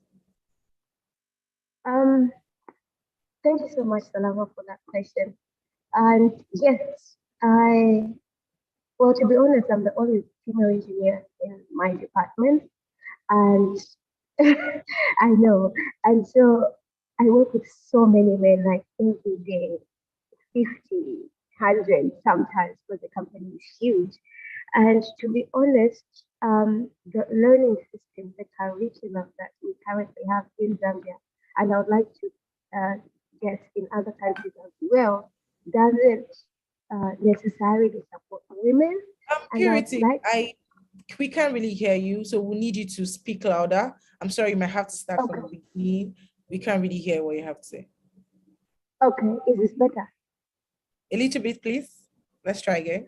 Okay. So I was saying that I am the only female engineer in my department, actually. And so in my line of work, I work with so many men every day. And like I would like to point out this, that our education to primary all the way to secondary doesn't really support the women learning. And this also attributes to the social norms that are there. And so it's even worse when it comes to learning digital skills. And to be honest, the most vulnerable are the young women and young girls in vulnerable societies, especially in rural areas. Thank you. Thank you very much. Even though we lost some bit of what you had to say, I hope you can please try to increase the volume next time. Yes, so I'll stay on you, Purity. You said something about the fact that you're the only woman in the engineering, and it's actually so hard for females to, get into digital skills. What do you think are the barriers, and what do you think are the barriers, and what do you project might be a solution to, to teaching digital skills to everyone, regardless of the gender? Okay, I hope I'm better. I hope I'm audible. Your audible was still quite low. I don't know if you can move closer to your device. Okay, let me try. Okay, there we go. So some of the barriers actually are that education, especially digital resources, are undersourced, in that government doesn't invest so much in digital resources. And even up to now, they did launch digital learning, digital skills, ICT learning in primary all the way to secondary school, but still not so many schools are actually employing digital learning. And it's because they are underfunded. So I think the biggest solution would be that government and stakeholders, policymakers, should try by all means to invest so much, because really, even as we're talking about the fourth industrial revolution, what we're moving towards too is a technological world, right?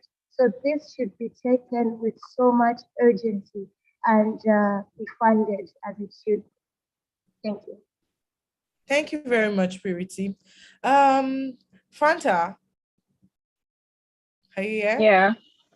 So I'm Purity here. said something that she thinks the major problem with digital skills actualization, or having gender in the female gender representatives in digital skills, is because that area is not well funded, so that people are not being taught well enough from the primary school to secondary school. So do you agree with this thing, and what do you think is actually what are the other things you think are the barriers concerning digital skills, making sure that the African youth are actually well equipped for the next generation?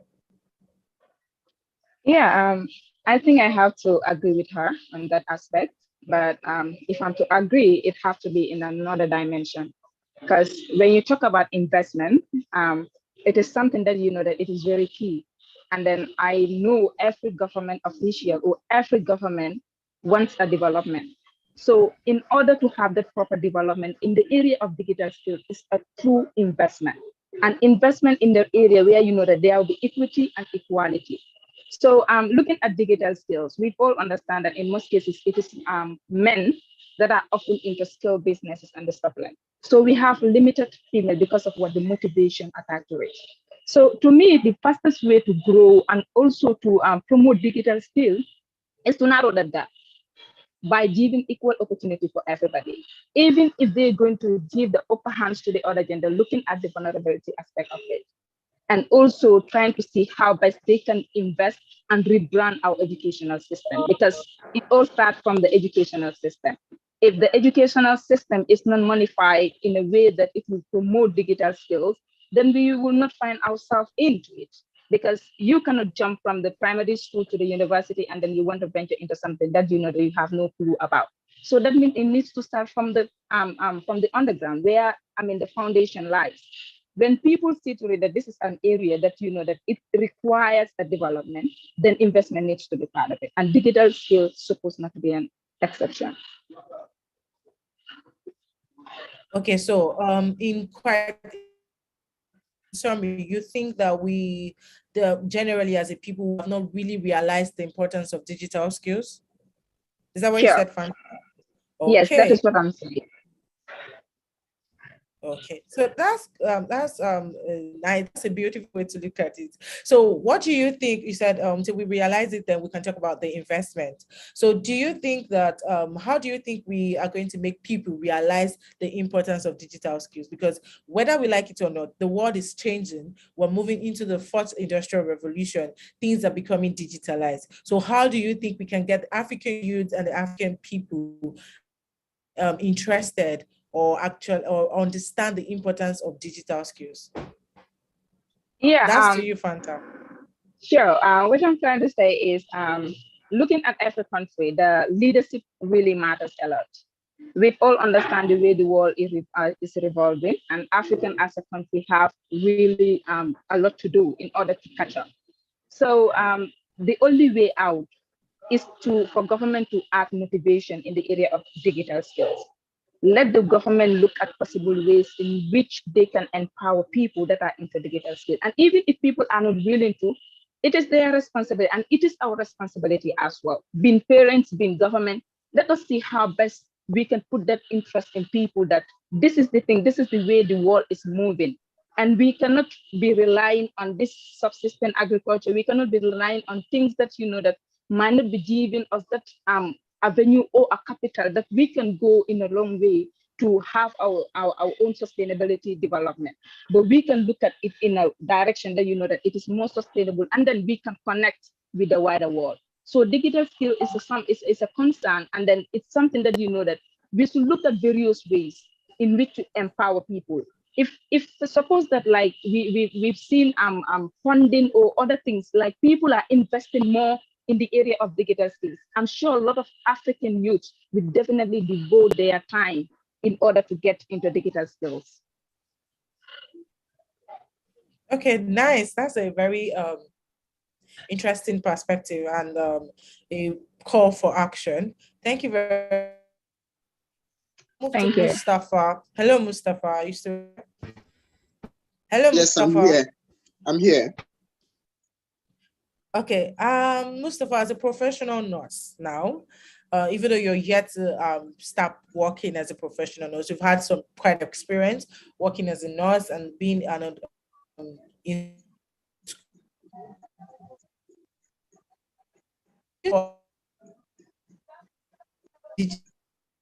from your educational career. Did you hear me? I didn't hear you very well, so please can you come over?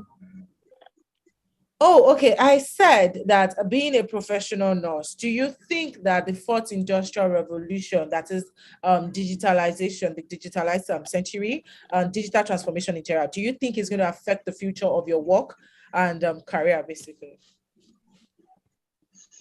Of course. The digital revolution, the fourth industrial revolution, has so much affected nursing as a profession.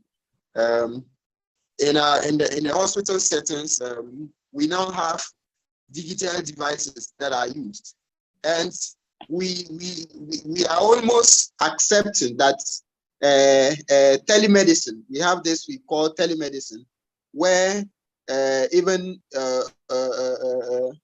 medical services are rendered to clients at the confines of their houses, or student nurses are tutored even in a university outside their home country. In fact, very practical learning can be rendered through this telemedicine.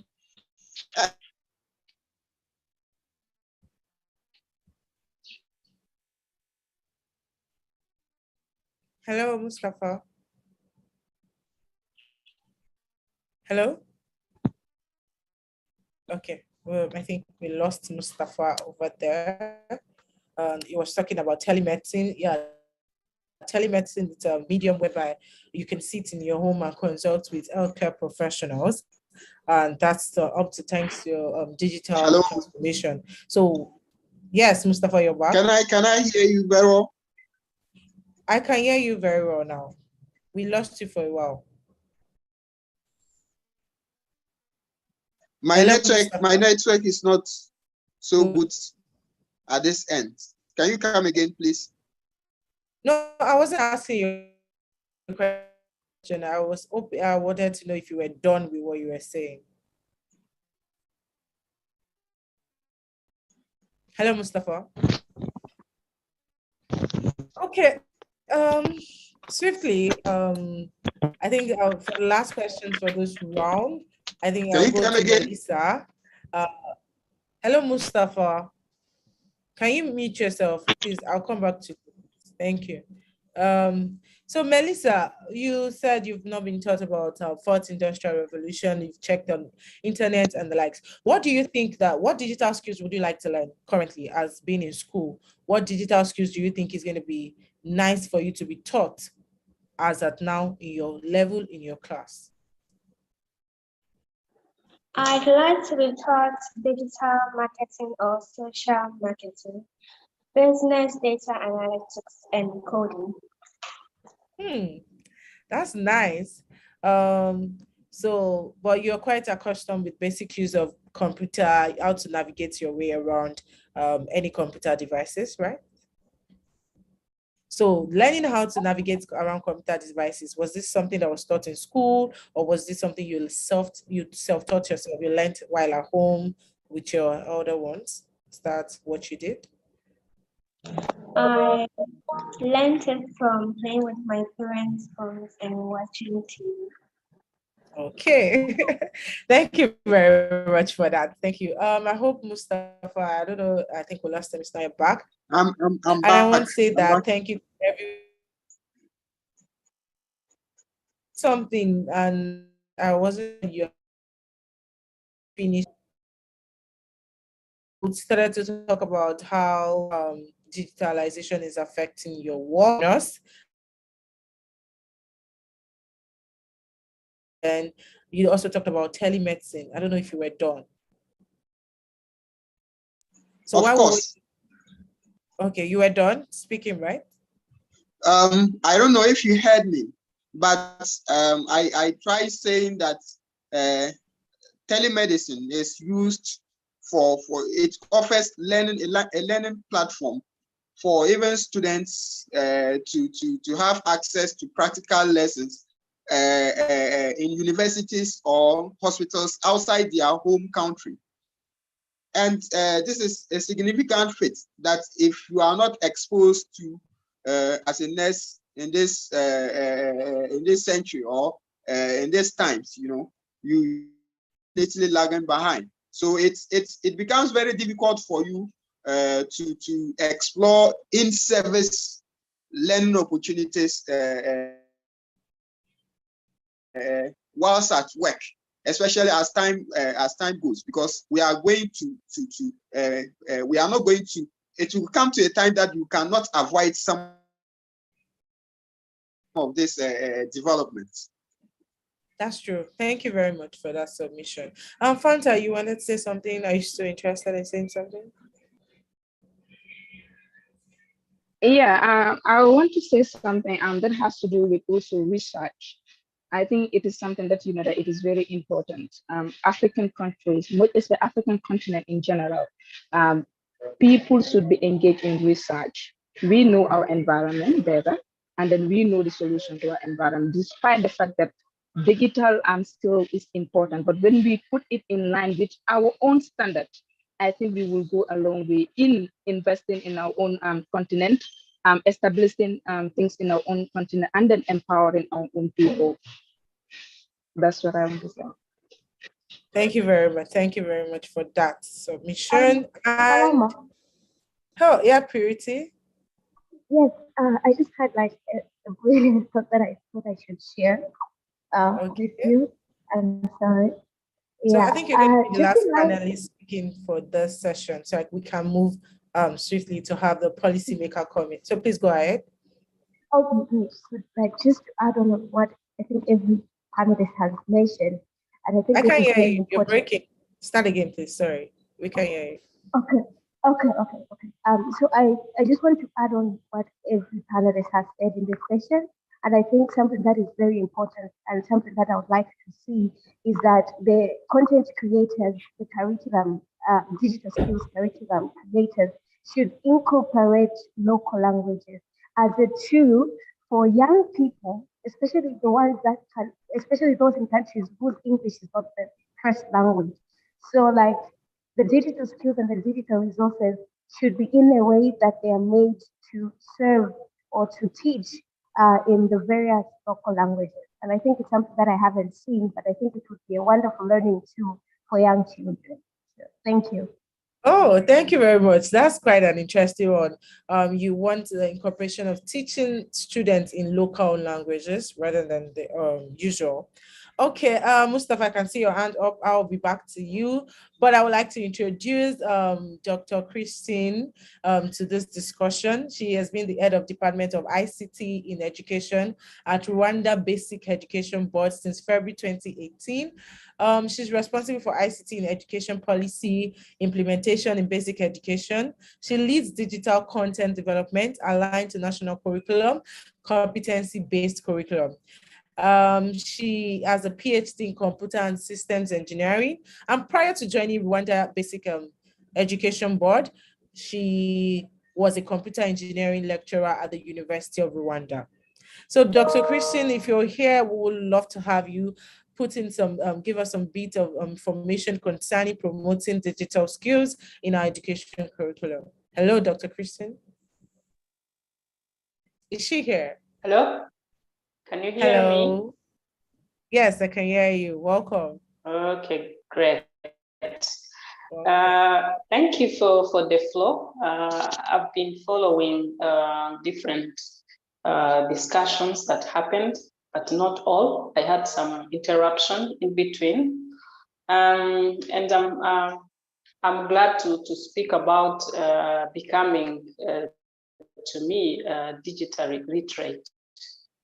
So as far as basic education is concerned, like what we call K-12, whereby learners get the basic skills that will take them to higher learning, for example, to technical vocation schools.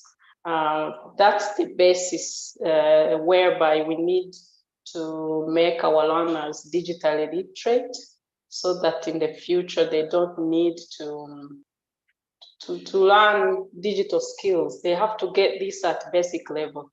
So like in the case of Rwanda, we have competence-based curriculum whereby we provide ICT-related courses, basically ICT courses, starting from primary level in the primary 4. The primary 4 is like, it's like 7-8 years old. That's when learners start to interact with digital gadgets such as computers. In the early age, P1, P2, P3, as well as nursery, learners don't really go into like computer or tablet. They just use them as play kits, just like play kits. And for computer, they don't interact with that. So we started the curriculum, which is based on competence since 2015. And we've run it for the past almost 7 years. And now we are revising, basically we are updating it to include even coding and robotics starting from P1. So when we speak about digital, to me, becoming digital literate, it doesn't mean that someone has to be a computer scientist, computer engineer, or something like that. First of all, it's having that basic skills, being able to use digital tools, for example, in our daily life, in whatever we do. Because when we speak 21st century learning skills, or just 21st century life, we need to be digitally literate, because all we do is based on digital tools.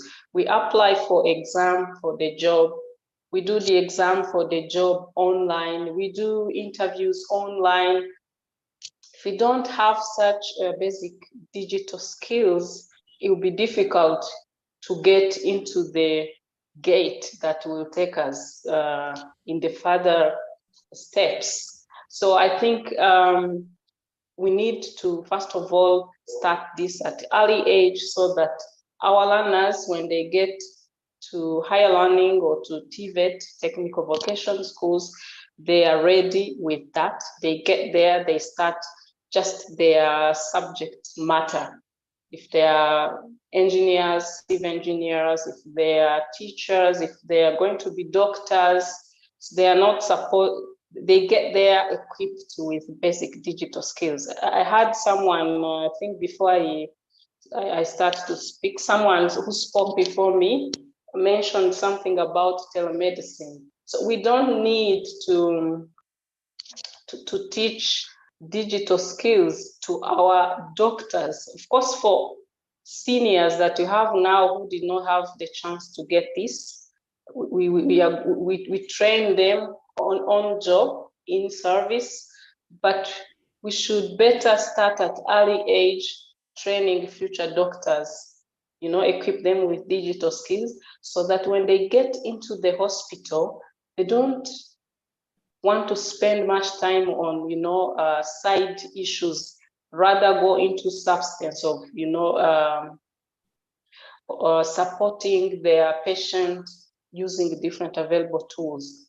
So when it comes to secondary school, that's after completing primary, we also offer ICT as just a course from senior 1 up to senior 6, whereby for all specializations or combinations, as we call them, this helps learners sometimes for those interested, to even go dig deeper into digital skills at the level of learning, even coding. And sometimes, this is a skill that someone has with the other main skill that he has learned from school, and he can use that coding skill to get money from different other jobs like freelancer online and so on. So I think as African youth, we really, for African youth, I'm also still, I think, in the maybe late age of youth. For African youth, we really need to equip them with these digital skills. We make them literate digitally so that they become confident to search knowledge online, to be able to get different skills from, let's say, from internet. Sometimes we don't have chance, to stay in school that long or to get whatever we need from the school. However, we have an open school, which is internet. Without that digital skills, it will be difficult to navigate, get whatever we want from internet. So I think through discussions, we can interact more and probably provide more insight on that. I thank you. Thank you very much for that submission. And I think that it's quite important that in formative years, that's when children are still young, they are being taught and introduced to ICT digital skills, because we know that these are the times that most of the changes that we need to make can be made. So thank you very much for your outlook on this concept. And we'll be moving to the question and answer session. So I'll see if we have any question here. Okay. So we have an online poll that comprises of 3 questions. Please kindly answer them as soon as possible. We'll still refer back to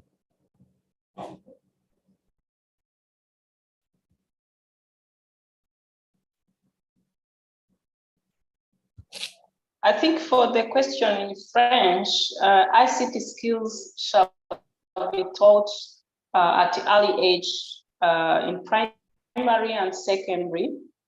And then at university, I don't think higher learning learners are supposed to have this. they would rather use it to learn deeply their core subject. If we had this at early age, we don't need it at university. I'm trying to, if you can read questions for me. That's the one I saw from Hellman.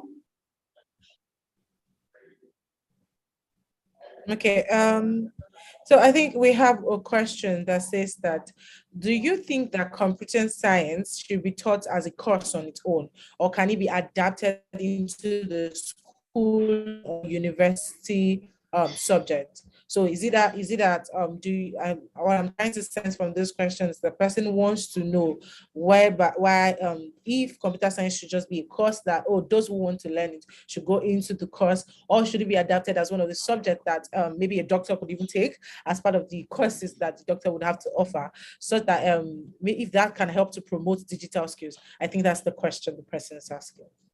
So Dr. Christian, this is for you. Yes. Yeah. So I think when you speak computer science, it's quite broad. To me, there is a specialization as computer science for those who are going to learn algorithm and coding for different programming languages, for example, and some other advanced tools. That's a specialization that someone takes probably from senior 4, for example, at 16 years old.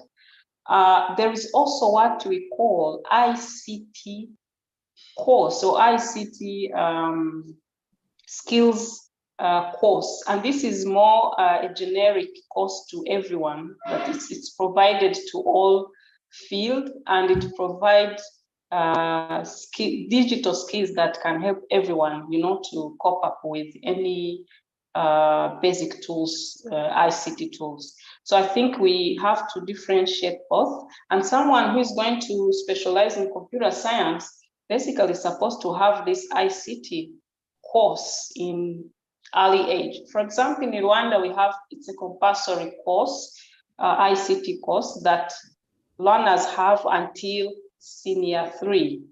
And now we are revising the curriculum, and we are basically adding the similar course, a bit advanced, to all levels in senior 4 up to senior 6. But it's just, it's not a specialization, it's just basic skills. Yeah, thank you. Thank you very much. And I think the final question today, and we end this session. This question, I want you to also be the one to answer it, because it says that, how can the high cost and lack of affordability and access to ICT tools be addressed? Because when going through the chat, a lot of people have a submission that there's so much, that one of the big barriers is to digital skills because of the high cost of the internet. So it makes it very hard for young people and women in Africa to be able to access or use the internet or have digital skills or learn it. So someone is then asking, how do we how can we address this high cost and lack of affordability, which is an access, basically, the high cost and the access to ICT tools? How can this be addressed? Please, you can help us do the submission in 1 to 2 minutes so we can move on. Yeah, I think that's a critical issue we have in the developing countries. First of all, the basic infrastructure. If you don't have electricity, then it's even impossible to use a computer or having internet. So, and once we have it, sometimes it's difficult or very expensive to afford computers and internet. So what I can really advise is that countries tries to negotiate with manufacturers of computers and set some local manufacturing plant whereby they may provide sort of affordable devices. I know that economy of scale, while providing these devices to different users in a country, will allow manufacturers to afford setting such plant in the countries. I think this is something we've tried here in Rwanda, and it was really successful. And the government obviously made agreement with that manufacturer so that the young population that we find in school basically, that are those who start using those devices. I think regarding internet usually is not that expensive when devices are available. I'm seeing telecom companies that are coming to Africa, and there are different packages, including zero rating some services that are provided within the country. And these are usual negotiation. And many organizations, NGOs, UN organizations like UNICEF, I know that through Giga Connect, they're trying to connect all schools, for example, across the world, basically, and the communities around the schools. So I think device is going to be maybe the challenging part of the game. Thank you. Thank you very much. And thank you everyone for letting this be an interacting, interesting session. It's been like 2 hours we've been here, and we have one more session to go. Before then, I would just like to ask anyone in the audience, let me go through the participants just to tell us how you've been enjoying these sessions and what's on the 1 or 2 lessons you've probably taken along with you since we've started this, before we move into the last session for the day. Okay. So there's another online poll for the enhancing soft skills. So when we did the online poll for the bridging education, skills and education, we found out that less than about 48% of us, of the participant audience, actually believe that they have skills that are necessary to get decent job. That's less than half of all of us here that believe that whatever skills that have been taught in school are decent enough, are good enough to get decent job. We would hope that with this discussion and with more changes, that the number would rise from 48% to way above 50%, such that we move the country forward and we understand that our skills that we learn in school are actually being suited for the kind of jobs and we want and the jobs available in the market for us. So also, please, there's another poll going on for the last session for today. And like I said, I would like to call one person, so I'm just going to go through and see who I would like to call. Please, who is Awa Kebe? I don't know, Awa Kebe, if you're here. I'm sorry if I'm not pronouncing it well. Can we hear you?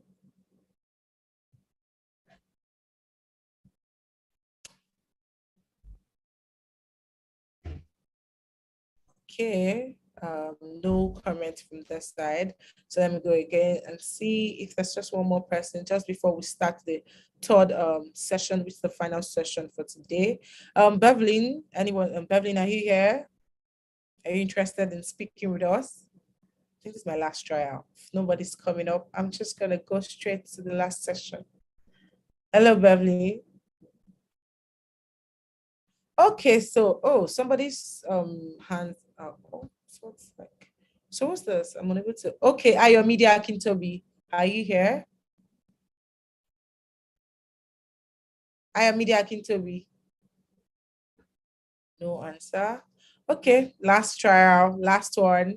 Ramatu Salifu. So, okay, Ayomedia Akintobi, talking permitted. So you can go ahead. Okay, can you hear me? I would like to see, we'd like you to put on your video. Want to see you, want to connect to you. Can you hear me? Yes, we can. All right. Okay, yes. The section has been very interesting, has been very enlightening, I must say. And even though I have a lot of things that, well, a bit of maybe a little disagreement with what has been said, but I think I've also learned a lot about digital literacy and about how young people in Africa need to acquire skills that will make them a formidable force for the fourth industrial revolution and for a formidable workforce. Yes, and the speakers have really tried to, can you hear me, please? Yes, yes. Yes. So you have about 30 seconds more to speak. Okay. Let me conclude by saying this is very good, and I must commend everyone for this great initiative. Thank you. You're welcome. Thank you very much for giving us the chance to hear your voice and joining this conversation. Thank you very much. Okay, so we move to the last session for today. It's been a long day, but this is quite an interesting session. We'll be discussing enhancing soft skills. And as usual, I'll be introducing the panelists. So please, as I introduce you, please kind of unmute yourself, put on your video, and let's see you. So I'll start with Seidu Ibrahim, who Seidu Ibrahim just completed Wenchi Senior High School last year and is waiting to be admitted to Wesley College of Education, Kumasi. He's a visually impaired person, and today he'll be joining this conversation. Hello, Seidu, are you here? Yeah, hi, madam. Hello, how are you doing? I can see you. Please put on your video. Okay. Is it okay now? Is it okay? Hello. I can't still see you, but I hope that you can. I can't still see you, but I can hear you. If you can hear me, I can hear you. I just can't see you. I hope you got that out soon. So I'll be hello, Seidu. Hi, hello. Okay, so welcome to this discussion. You can mute yourself now while I introduce the others. Thank you very much. The next person coming up on this panel discussion enhancing soft skill is Karen E. Roberts, who is a junior student at the Stella Maris Polytechnic University in Liberia. She's currently studying environmental science. Hello, Karen, how are you?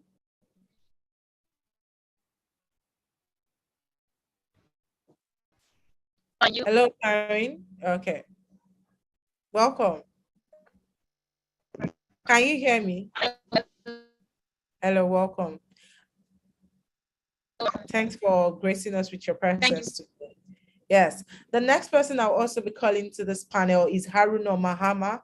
Haruna Mahama is an accountant and a farmer. He's passionate about youth in entrepreneurship and agriculture. Hello, Haruna. If you're here, please let's see you and hear you. Haruna?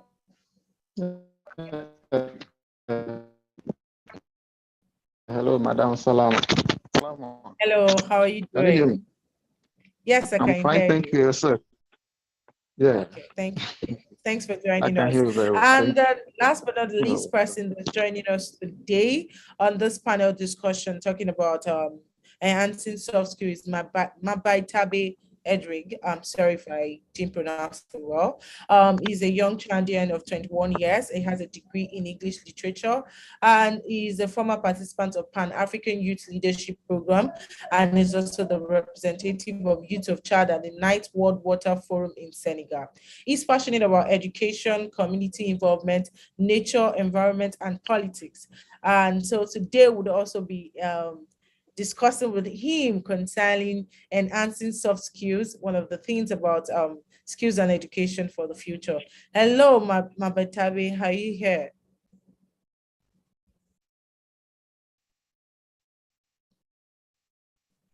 Okay. I hope, I don't know if he's here, but welcome to everyone on the panel. Seidu, Clarin, Haruna, and Mabaitabi wants to join us. Once again, thank you very much for gracing us with your presence. So let's go to today's discussion. So I'll be starting with Haruna.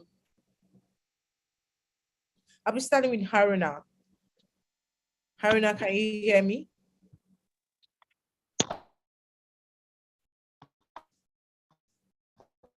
Haruna, can you hear me? Yeah, I can hear you, madam. Can you hear me, please? Okay. Thank you very much. Hello? So you're an accountant and a farmer. That's quite interesting. Do you currently, what you do right now, do you currently work as an accountant in any organization? Yes, madam, I do. You do. So do you think that soft skills actually are an important component of being an employable youth or an employable person? What do you think about soft skills in general? I can't hear you if you're...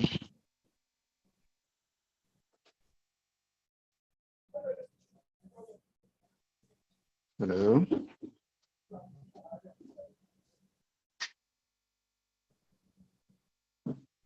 We can hear you. I'm sure you're having quite a bit of network challenges. So I'll think hold on that. When you're here, let me know. So I'll move to Clarine. Clarine, hello. Clarine, hello.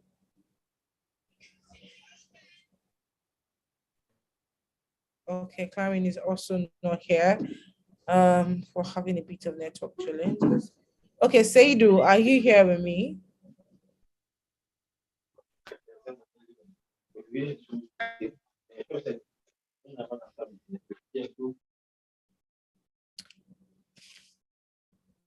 Seidu, are you here?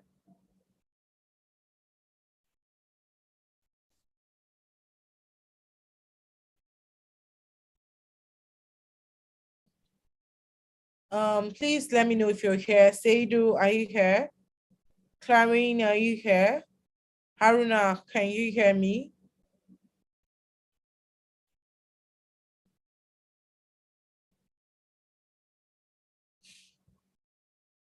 Can anybody hear me? Assess from the panelists. Can anybody hear me?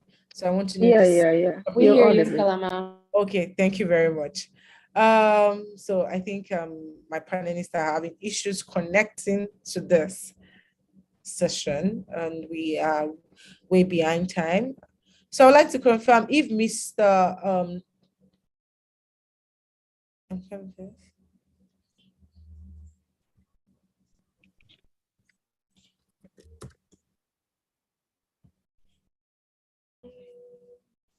So if you're having issues connecting with your videos, you can switch off your videos and let's see if that makes the network connection better. That's for those on the panels that are unable to join. Seidu, Clarine, Haruna, Mabaitabe, if you're having problems connecting because of your videos, please switch off the videos and let's just hear you. Anyone back? Okay, so then I'll move to call on the panel, the policymaker that would also be, imputing his contribution to this discussion today concerning enhancing soft skills. The person of Mr. Eskendi Lakio Tadise, I'm sorry if I didn't pronounce it well. He has been a women, children, and youth team leader. He has participated in development of the education sector, 10 years plan in Ethiopia, and he has participated in a number of workshops on the African continent. He holds an MA degree in educational leadership and management from the Addis Ababa University and a BA in history from Mekelle University in Ethiopia. Please, if you're around, let's see you and hear you.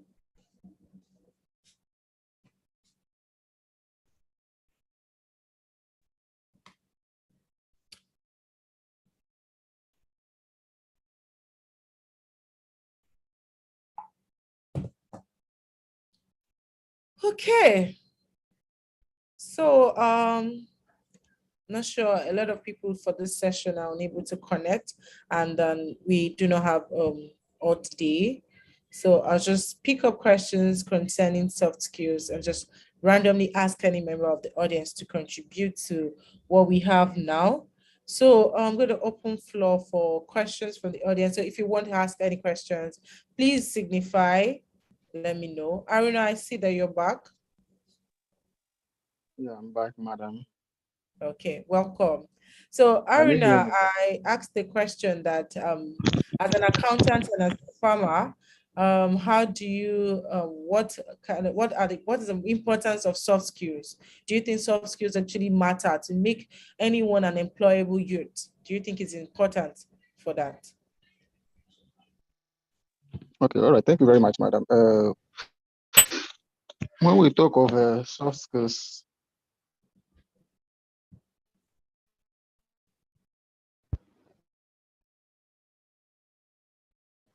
so non-technical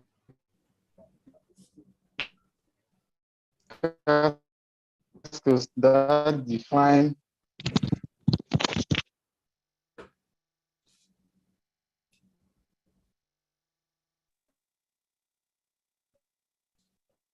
Okay, please, if you have any contribution you would like to make, please put your contributions in the chat box, or you can simply just raise your hand if you would like to speak concerning soft skills and being and employability of the youth in our current day and in the future. What do we think about soft skills? Do we think our schools are teaching us or emphasizing on the importance of soft skills enough, or do you think it's something that we need to incorporate into the curriculum, whereby you have sessions whereby you teach people on how to communicate, on how to write, basic soft skills? So please, if you have contributions, please put it up in the chat box. Rachel, I can see you. You have something to say concerning this. Please, you can unmute yourself and talk, please.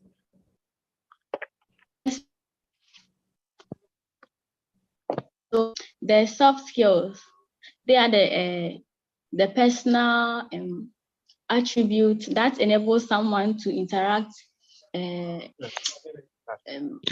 efficiently and with other people. So it's concerned about the critical thinking, the problem solving, and then public speaking, and then teamwork too.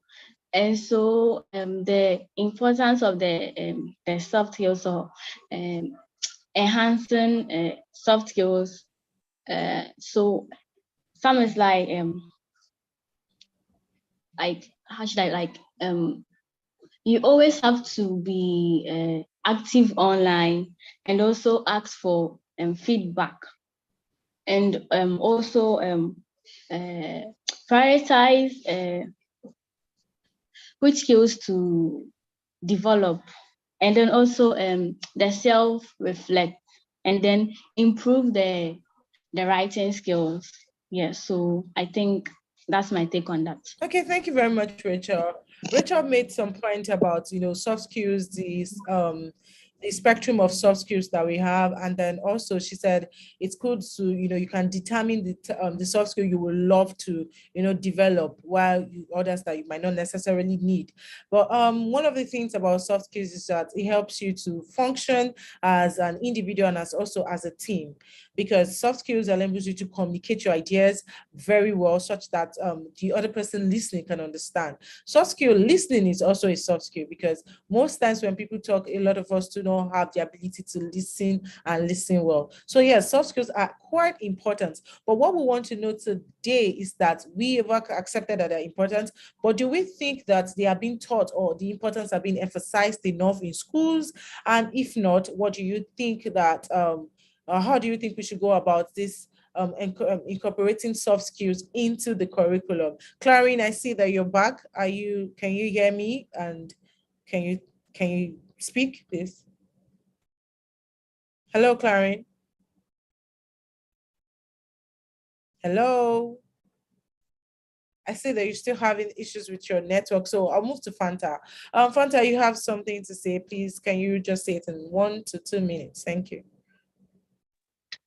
Yeah, regarding your question, soft skills, they're very important. And when you look at the educational system, I don't think it is being promoted in the school, because people are mostly focused on what they get, that is the grade and the stuff like. And then these soft skills are the skills that will help us in our daily interactions with the people within us and then outside. Looking at the skill of teamwork, a lot of people find it difficult to connect because of what? It's not because they don't want to, but because they didn't have that atmosphere in the school. So this goes to the school administrations, this goes to the government. It is their responsibility, and it is our responsibility to have those kind of avenues within the school. A lot of people get other skills like communication skills based on the extracurricular activities. And then some people did not give weight to this extracurricular activity. If you're not part of them, you might not be able to know what to do. But if you're part of them, you will be able to boost yourself and your understanding. But the fact is, even at school, some teachers would not even promote students to be part of this extracurricular activity, because we see to it that they are waste of time and it is not academic strategic. So it is our responsibility, it is the government responsibility, it is the school responsibility to make sure that soft skills are in the school system and they are promoted as well. Thank you. Thank you very much. So your submission is that soft skills should be incorporated into the school system and should be promoted. Thank you very much for that. So I'm still checking. Please, Aruna, Clarine, anyone here?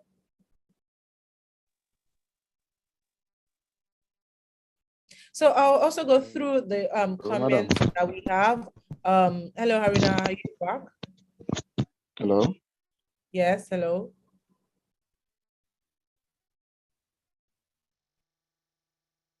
If you can hear me, please. To disable my videos here. What? Yeah, I can hear you very well.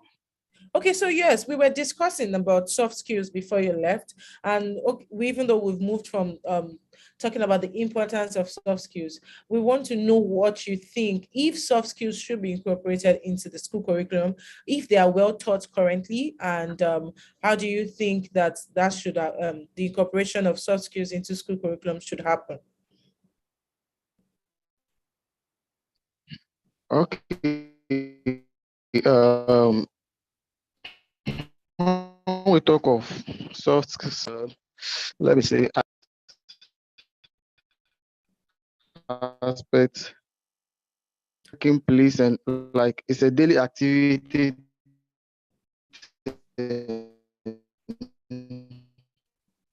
And it ignored, it's like our former educational sector. And for me, since it is important in the workplace, I think it will be important for the authorities to take into consideration inculcating it in the school curriculum and all other stuff. Okay, thank you very much, Haruna, even though I couldn't really decipher what you were saying clearly because of your network breakage, but thank you very much for still trying to ensure that you join this conversation despite the challenges you're facing at your end. I want to read out what Emmy Daniel Jara said in the chat box. Said, I think schools are not teaching enough basic soft skills. With the exception of primary or elementary school levels, the teaching of soft skills dies gradually as one furthers their studies. Soft skills are key to employability because one can perform best when they have the skills regardless of the papers or academic credentials that they possess. You know, a lot of times you might have so much knowledge, but if you're not able to communicate that out, a lot of people would not be able to appreciate the wealth of knowledge that you hold. I think with this, we're actually running behind. Okay, let me see. Okay, okay. So I would like Ramatu Salifu. Please speak if you can. Hello, Ramatu. Yes, please join us, join in the conversation.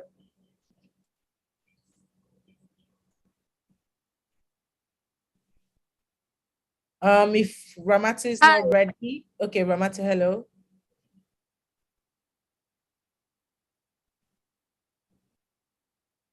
Hello, Ramatu. Hi.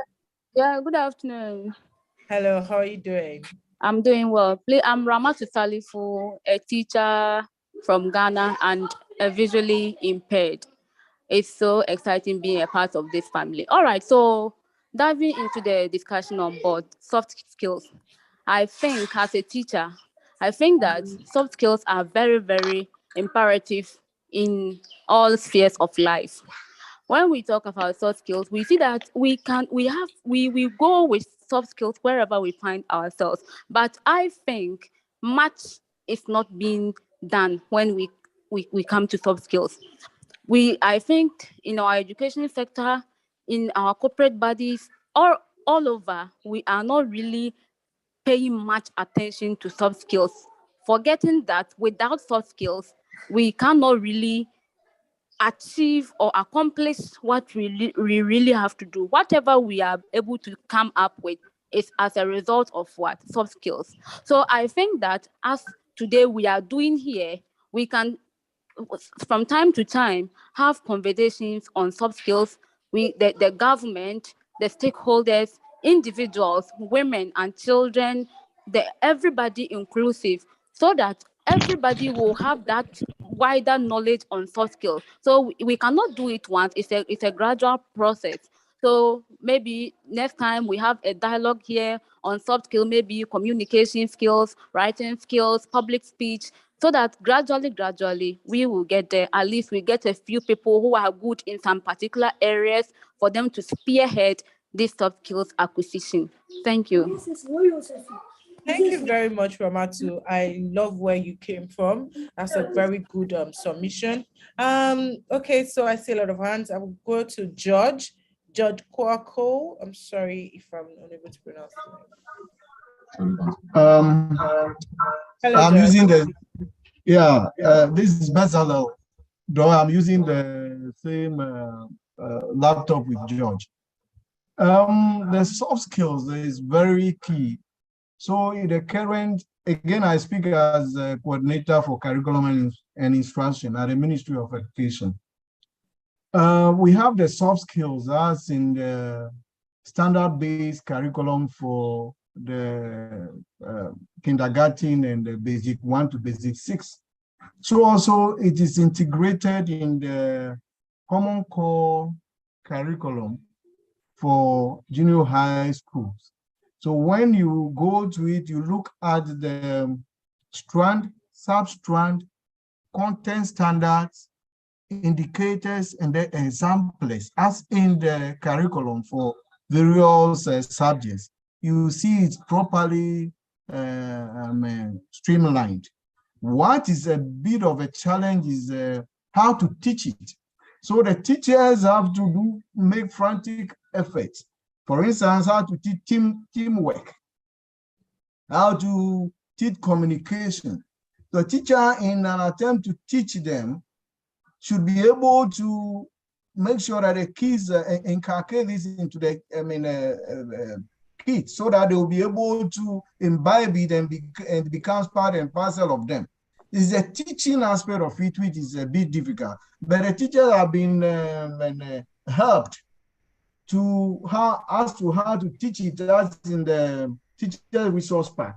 So the kids are also being helped as to how to learn it as in the learner's resource pack. But again, one aspect of a soft skill is that of parents also have to help in terms of socialization at homes. Years back, or even currently, a way to learn the soft skills is do it at home and pick it up. How do you work in a team? The parents will be able to teach their kids to work in the team. How do they communicate with one another? So these are various ways of doing it. But for now, at least it's been made part of the standard-based curriculum and also that of the common core and the current curriculum being developed for the senior high schools is being put in it. So we have it. Thank you. Thank you very much for that submission. And I think I'll just take the last two persons and we'll end this. Ayomide, please, you can speak now. Thank you. Please, you have 1 minute. Just 1 minute. Thank you. All right. Thank you so please. much. Yeah, thank you. Yeah, everyone has talked about the importance and significance of soft skills. And I will first make the comment that I think soft skills are not really taught in our institutions, especially our institutions, because we have critical thinking, we have public speaking, creative writing, and so on. But let me make this point before I end it, that despite whatever anybody studies, creative thinking is what brings the innovation and makes one different. Somebody said that if we all have everything equal in life, one thing still sets us apart, and that's the way we think. Take, for instance, in Africa, I can give examples in Africa, especially Nigeria, of young creatives, young people who have made use of just creative thinking and even making great exploits in their field. I know of a young Nigeria who studied chemistry, okay, and invented a fire retardant paint that could drastically reduce the risk of fire outbreak. We have other people. We have a company called Thrive Agric, which is a platform that connects farmers across the world and offers a platform where commodities, agricultural commodities, are sold and so on. So I think despite whatever one has learned, or whatever field one finds oneself, the most important, or one of the most important skills I think one can acquire that can make a difference is critical thinking. Thank you. Thank you very much, Ayomide, for that submission. And to our last submission for the day to crown everything is from Esther Mbabi. Please, Esther, you can speak now. You have just 1 minute to contribute to this because we would like to round up this session.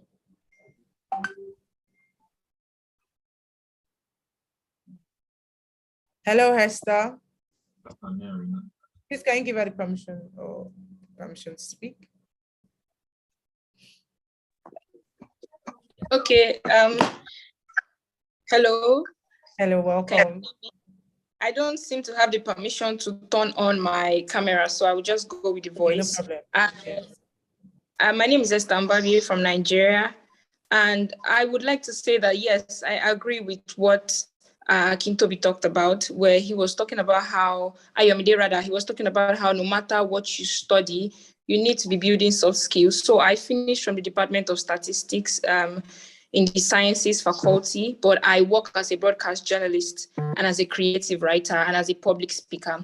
So I think that at the end of the day, what you need to be doing is, while in school, be gaining skills that you need to succeed in the labor market. So I started volunteering from my first year in university, working for free and attending conferences that I knew I wanted to learn from. So I think that it is necessary as students in Africa, in Nigeria or Africa generally, to be building soft skills right from your days in the university, because the curriculum is the curriculum. At the end of the day, you need to build a life outside of the curriculum. Thank you. Okay, yes, Esther, before you go, so we know we have to build a life outside of the curriculum, but we are talking about having an encompassing curriculum, a curriculum that, gives space for everyone to learn. Not every person is able to, go out of their way to learn this. I think like Aminata said, Fanta said, we are so much concerned about our grades, degrees, that a lot of people would focus on that rather than build the soft skills. But if the schools would actually inculcate this into the curriculum, it might maybe help more of the percentage of people to actually develop the soft skills. I think this is how we're looking at it, and I understand your submission, but we are saying that, is it a thing that we know it's quite important and we know how you can go about developing it, but we think that schools should also inculcate this into the curriculum. And thanks for your contribution. And I think that's the end for today, for our conversation today. Esther, do you have anything to say? Yes, I did want to say I agree. Schools should definitely include it into the curriculum. But I'm thinking that even if it is included, it will not be included extensively. So there'll still be work to be outside of the curriculum. But yes, you're definitely. I think it already exists. We have class presentations. We have project presentation in final year, and all of the things we do. All that with our public speaking ability, our communication ability, our creative thinking ability. But at the end of the day, it's just a small part. It's not extensive enough for us to fully get a grasp on soft skills. Thank you very much. Thank you. Yes, I also say that I think when I was in my final year, it became something that was introduced. We started to do problem-based learning and the like. So thank you very much, everyone, for today. Thank you for sticking to us with this time. And despite the network challenges, every one of us here has been here from the beginning to the end. So I say a very big thank you. And I also want to say thank you to ACET for organizing this, MasterCard for partnering with us, and I would like to introduce the person of Dr. Edward Brown, who is going to take over from me and wrap up this conversation. Dr. Edward K. Brown, the Senior Director, Research and Policy Engagement at ACET. He has more than 35 years experience in international development and public policy, half of which we spent at the World Bank. He has worked extensively in Africa, Eastern Europe, and Central Asia. Currently, he manages a team of ACET in-house senior policy advisors, researchers, and economists, and also drawing on a worldwide pool of expertise to assist African policymakers respond to specific changes and opportunities with the explicit goals of transferring knowledge, building local capabilities, and spurring economic growth and transformation. His main interests are in public policy, economic management, public resources mobilization and expenditure management. He holds a PhD and MA in development economics and demography from the University of Pennsylvania. And today he'll be here to wrap up this event for us. So please, Dr. Edward Brown, you own the stage now. Hello. Thank you so much, Salama. I think this has been quite an insightful conversation. So I want to congratulate everyone. You know, this is ACET's maiden intergenerational dialogue on the theme skills education for the future. I would like to express on behalf of ACET and on my own personal behalf, our appreciation to the panelists, to the moderator in particular, Salama. You've been able to do a wonderful job in spite of all the challenges of technology that seems to have, you know, pose some issues for some of us. Listening to the deliberation so far. My deepest gratitude goes to MasterCard, our team at ACET, organization, individuals, and our audience. At the time, I think I saw about 89 participants online. And of course, it has, at the moment, I think it actually had about 104 at a point. Oh, okay. And now we have about 64. And it shows how interesting this conversation has been for so many people, over 2/3 still, you know, hanging in and listening to the conversation. So I want to congratulate you all for this good effort. I just wanted to summarize 3 key points, because we had three panel discussions. One on the disconnect between knowledge and skills offered in the labor market and the training and education system. And I think this theme ran through the whole conversation. As we went along, digital transformation and also the issues of soft skills. And I think this is one area where a lot more needs to be done. I would encourage everyone to read the synthesis report of the strengthening education systems in Africa for the 4th Industrial Revolution, which we produced. It just came out, I think it's on the website, financed by MasterCard Foundation. I think it goes in depth into some of these issues. You know, we had 6 country studies, and so we're able to tease out some of the challenges and the common issues, the experiences and successes and lessons learned from these studies. So I would encourage the participants and all others to read that. It will give some further insights. But notwithstanding, I think this conversation has provided even further insights and deepened our knowledge about the challenges that we all face in trying to improve education, create jobs, and so on for in Africa generally. So I think this is an area where we need to work a little bit on.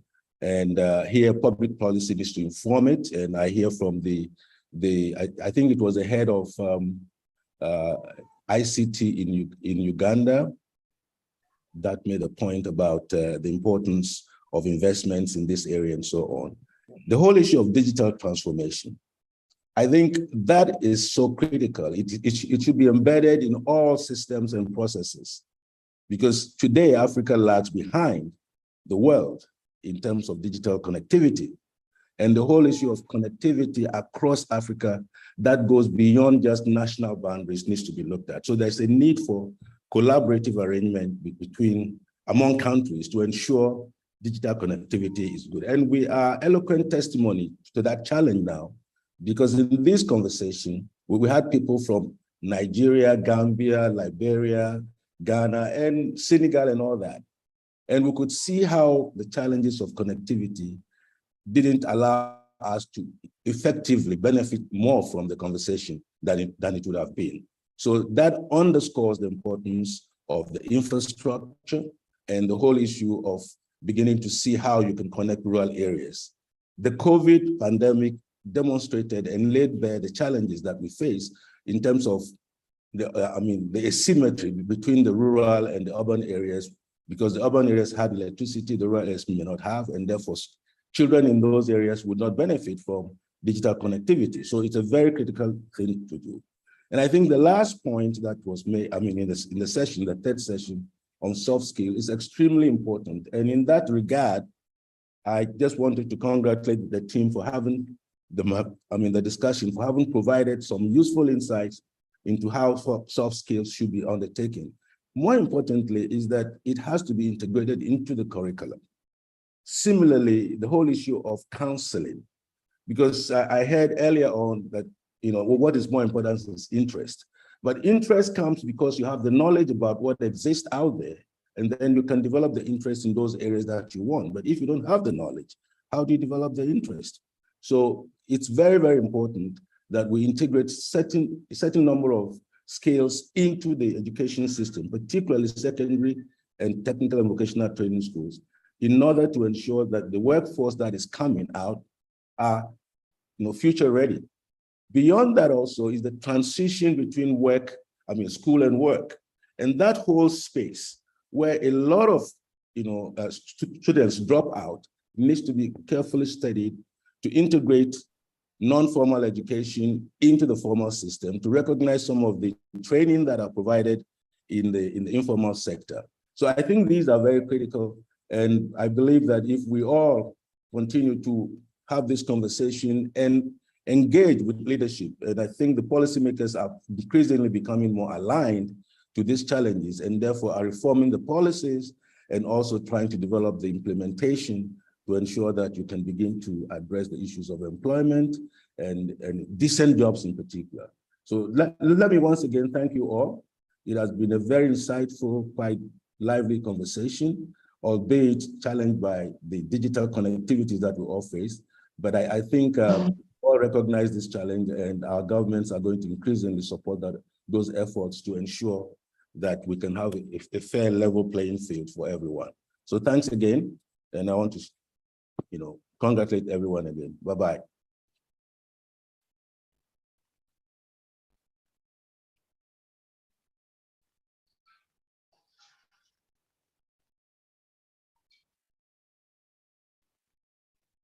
Salamatu.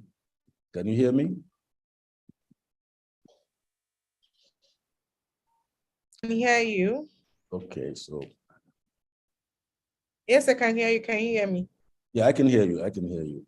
So I just wanted to say that that's the end of this conversation. So it's over to you. Yeah, thank you very much. And thank everyone for coming today. And for every good thing that has a beginning, everything will definitely have an ending. And today we've come to the ending of our youth-led intergenerational discussion. As much as you, I think I enjoyed myself and I learned a new thing.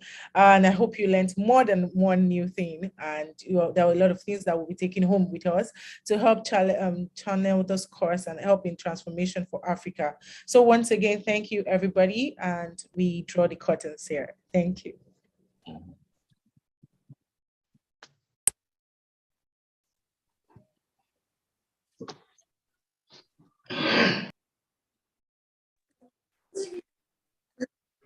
All right, thank you, and it's been insightful and educative being here.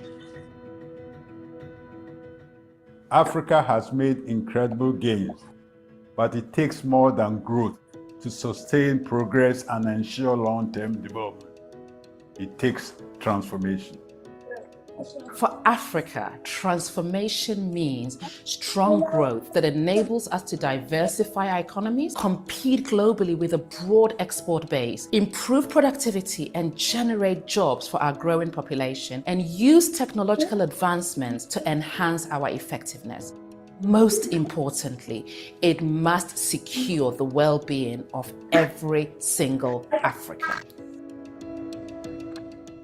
The African Center for Economic Transformation is an African-led, African-driven economic policy institute based in Ghana with an African mandate and a global reach.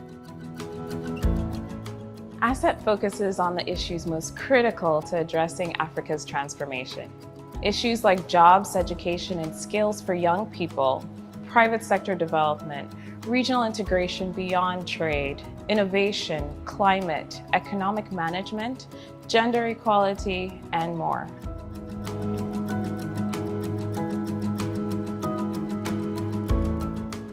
ACET's core products and platforms define transformation on African terms.